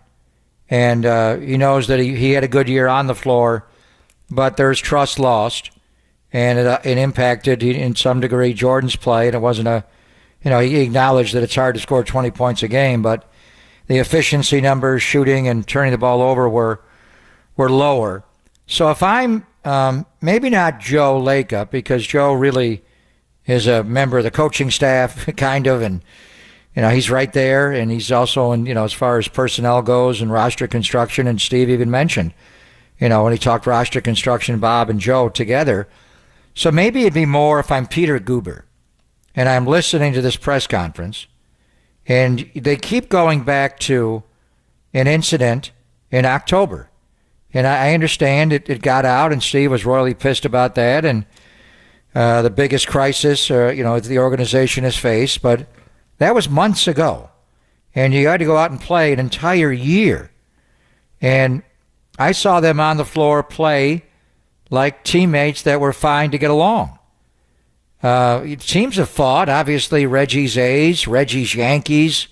There have been a lot of teams that didn't like each other, and they won. There's been teams that didn't like each other and lost because they weren't very good. So my question would be, you're still bringing up a situation in October, why we lost in May. So you haven't put it away all this time, and we gave Jordan Poole a 4-year deal in excess of $120 million, and now he's still a foundational 6. And I'm just playing devil's advocate and pretending I'm Peter Guber here, John. And then you got Draymond Green, who the whole world saw. Did he cause it? He certainly escalated it. So if you're going to tell me the season in some degree wasn't as successful because of something that happened months ago, and you've already advised me to pay a player a lot of money, $30 million average annual, and then you got another player that's up, he can opt out of his contract, and you're asking me to put 4 more years on his salary, on his contract at $40 million? Are they over it now? Or is this going to derail my season next year? and the year after that, and the year after that, and the year after that. I mean, if you've had all these months to figure it out and you still haven't figured it out, are you ever going to figure it out? Can Jordan Poole play with Draymond Green? Or was it beyond that? Did it fracture Kevon and Draymond and Andrew Wiggins and Draymond? I don't know. But if you're an owner and you keep using that situation months ago that happened in preseason before the year even started or the postseason, and it's still partly the reason we underachieved, how can I be sure these guys can play ever again together? So that's the question I have if I'm Peter Guber, John. And I'm in no way saying that Steve Kerr is not being truthful, but you do have to be careful in what you say in these kind of situations. So if he's asked if Jordan Poole is a foundational piece, of course he's going to say yes, because if they're going to trade him, you're not going to devalue him by saying he's not. So I'm with you. I took that, and because it's being said now, we're sitting here in the middle of May, and we're talking about an incident that happened in October. All I'm thinking is, if you're not over it by now and you're going to choose Draymond Green, because clearly he said we're not a championship contender without Draymond Green. So to me, as we're looking at this situation, and I think one of the three has to go from a financial standpoint, because Joe Lacob has said numerous times he's not going to pay $500 million. So to me, it's between Wiggins, Poole, and Green, and it's pretty obvious, I think, that it's Poole, because I don't know that they can play together. It's been since October, like you said. I mean, we're talking about 7 months ago, and they're still not over it. So another, when they come back in October, are they going to be over it then? I mean, Jordan Poole was asked point blank what his relationship is with Draymond Green, and he said it's a basketball relationship. And Steve said how important the chemistry is and the trust is and how it was broken. I don't know how that's going to be brought back. So to me, he can say he's a foundational piece. I'm not saying he's not I'm not saying he's a liar, but what I'm saying is it doesn't sound like those two can coexist and things can be kumbaya enough so they can win a championship. I don't know. When I watch them play, they play fine. If there's more to it that caused Jordan Poole to miss shots, that's weird to me. The whole thing, he clearly is a foundational six. What he's talking about is Steph, Clay, Dre, Andre, who's going to retire now, and Kevon Looney. And then last year, Jordan Poole's there. Andrew Wiggins, I guess, would be the guy in there, no longer Andre. So it's Steph, Clay, Dre, Andrew, Kevon, and then Jordan Poole. And you have all those players under contract with the exception of Draymond, who can opt out. So, but beyond all that, is this a situation that will ever be rectified? That's the question I would ask. Everybody loves everybody, but then you're saying this one situation that happened in October could not be resolved, and it was ugly. And would it have been resolved had TMZ not gotten the video leaked? Was that the problem? Was it something Jordan said to Draymond that set him off? Was it Draymond's reaction? The video whoever turned that off so fast, I wanted to know what after, he put him into the padding wall and Rod Adams was standing right there. The point I'm making is it's still an issue all these months later. And when you write the story of the 2022-2023 Warriors season, the headline would be Draymond. Is that why they didn't reach their full potential? Or are they just older? The younger guys didn't develop? I don't know. But Joe probably knows. If I'm Peter Guber and you're asking me to sign off on this, or another owner, I'd like to know the answer to this. Can they play together again? Or do we have a Shaq and Kobe situation? Shaq and Kobe did not get along. And it was a lot of things that were said and done. But basically it was a work ethic standpoint. Kobe did not respect Shaquille O'Neal because Shaquille O'Neal didn't work. Shaquille O'Neal did not get the most out of his ability. He really never got the most out of anything but being bigger and stronger than anybody else. He never developed his true game the way Kobe Bryant had to, and Kobe resented that. And ultimately, they had to trade him. Now, I remember at the time saying, there's no way in hell I'm trading you. You're just going to have to work it out. But at some point, they acquiesced and they traded him. So are they saying privately, is Draymond Green one of his demands? Jordan Poole has to go. Jordan Poole already got his contract. If you went to Jordan Poole and said, Jordan, do you want to be traded? Would you rather go somewhere else? Would your career flourish better if you weren't here? What would be his answer to that? As far as a player, he's of a different kind of value than Draymond Green. Steve was clear, we don't win without Draymond Green. He's a championship player. The same can be said for Jordan. You're not going to get through 82 games and them trapping Steph. You need a big reason to me why you lost. Jordan Poole was lost. You never got him back. Why was that? Can you get him back? So that, I mean, just listening to it from the outside, and a lot of it is the media asking these questions. But there were a couple of times, John, where Draymond was asked after the loss on Friday night. Steve was asked today, and they were not leading questions. They weren't, did the situation in October derail your season? They were not that. Here's the quote. Here's the quote right here. Some was lost this year. The incident with Draymond and Jordan. And again, this was not. The question was not the incident. The question was the chemistry of the team. Right. It was not. And that's where he went. He said some was lost this year. The incident with Draymond and Jordan played a role in that. Those things were challenged this year. When trust is lost, it makes the process much more difficult. We need to build those relationships. That's a major focus of the offseason. And why couldn't they? They had months to do it. They traveled together. They won together. They lost together. They fought more together. So is it ever going to be, the trust, is it ever going to be restored? And then if Draymond acted this way going into a year where he had an opt-out, you give him a 4-year deal or a 3-year deal with that kind of money, now what are you looking at? So I don't know. I just part of me is that really, and then why couldn't you restore trust? Maybe you needed to move Jordan Poole at the deadline this year. I don't know. But, these are all players that have fit together to win at the highest level, the highest pressurized situation. But if I'm an owner not as involved as Joe, because he knows the answers, and maybe he's saying, why couldn't we fix this? Is it something we cannot repair? And if that's the case, someone's got to go here. Well, that's why divorces happen. I mean, sometimes you get. But we don't know that to be the case. We don't know that to be the case. We're not in the locker room. We don't know. But I do find it interesting that Steve would bring it up unprompted, even though he knew what the question was leading to. Is that an excuse for his coaching staff underachieving and not getting more? I don't know. No, but I do think if I'm Peter Guber, before I give out more contracts, I want the answer to these questions. I agree with you, but I think there's a financial side of it, and I think there's a chemistry side of it, and I like Jordan Poole. It's nothing against him. It's just that maybe Joe and Peter and the whole group will pay all this money, but I look at Jordan Poole and I say to myself, okay, he's a foundational piece. He helped them win 1, but they won 3 without him, and he's a flawed player. I mean, offensively, he's still out of control. He's a nice player who scores 20 a game. Steve is right. It's not easy to find those guys, but he needs to get bigger, stronger, and better on that end of the floor. In the playoffs, the reason he was unplayable is because on one end, he's getting torched defensively, and on offense, he's giving you nothing. So I like Jordan Poole. It's just that he doesn't have an untradeable contract at 4 and 123, and you might be able to get a piece that fits better and then, more importantly, helps you financially and chemistry-wise. So, I know what Steve said. He's a great player. I have nothing against the kid, and we're all overreacting and making him the scapegoat. But he's probably the most likely to get traded in the offseason. Yeah, okay. I want to keep them all and work it out, but that may not be possible financially.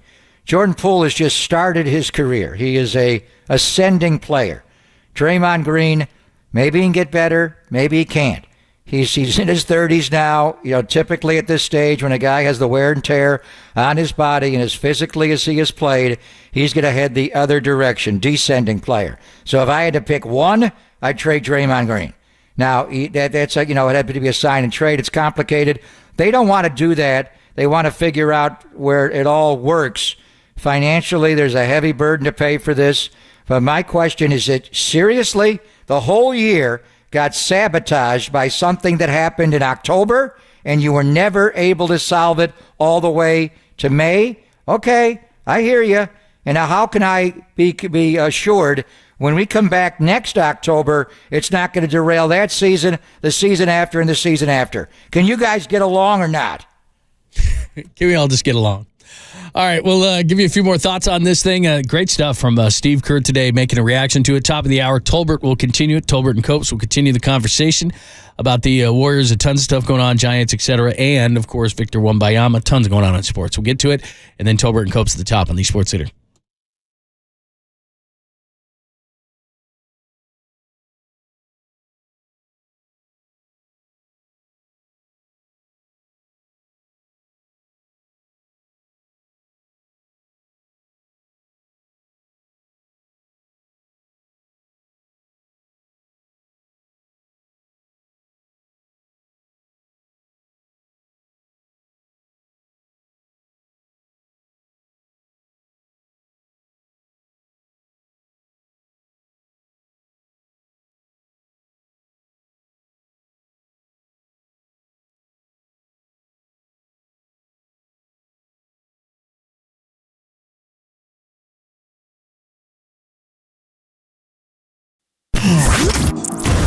What's trending now? Trending now.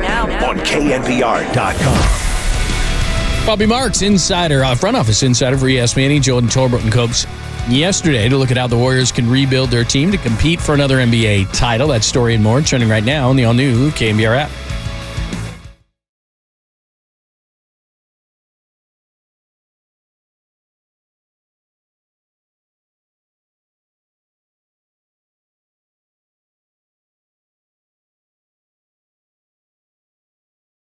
Hey, it's Greg Papa here. Whether you are retired or planning on being retired, wouldn't you want to know if you were paying too much in fees or taking on too much risk? Of course you would. Or even, are you going to be able to live the lifestyle that you've always envisioned in retirement? For more than 3 decades, my friend Greg O'Donnell has been helping people like you plan, protect, and pass on their wealth to their loved ones. If you are interested in learning how O'Donnell Financial Group can help you and your family, just give them a call. Greg and his team are a breeze to talk to, and there's a no-cost obligation. Call them today at 866-496-2300 or visit them online at o'donnellfinancialgroup.com. That's 866-496-2300 because planning is a process, not a product.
Listen to the sports leader anywhere, anytime. Download the all-new KNBR app. Now back to Papa and Lund live from the KNBR Casino Matrix Studio. Casino Matrix Progressive Jackpots are here. Where are you? Just drop in. Please play responsibly. 1-800-GAMBLER. More response from Steve Kerr's just finished press conference. A lot of good insight there. Tolbert and Copes. Don't know if you know this. Tolbert, good friends with Steve Kerr. He's going to discuss more. By the way, let's get you $50 to Tony's Pizza right now. Be the 10th caller. 10th caller into the studio. This number only, 415-896-KNBR, 415-896-5627, and you win $50 to Tony's. Thanks to Tony's Pizza. Thanks, Pop. We'll do it again tomorrow from the patio. We have not been there since last September, John. I can't wait. Our lady's going to bring us Jameson. Mary Jane. What was our other friend's name? I know it's Mary Jane. Yeah, I always drink too many Bloody Marys, too much tequila, and too much Jamesons. I forget. Giant Orange Bloodies tomorrow at 10 o'clock. Giants, big game tonight. What a pitching matchup. Alex Cobb against Zach Wheeler. And go, Spurs, go! Get Victor. There you go. Thanks to the boys today. Walter doing a great job getting help by Franco today. Really appreciate the help by those guys to put on a great show today. Tolbert and Copes coming up right now on KNBR AM and FM San Francisco, the sports leader, a Cumulus media station.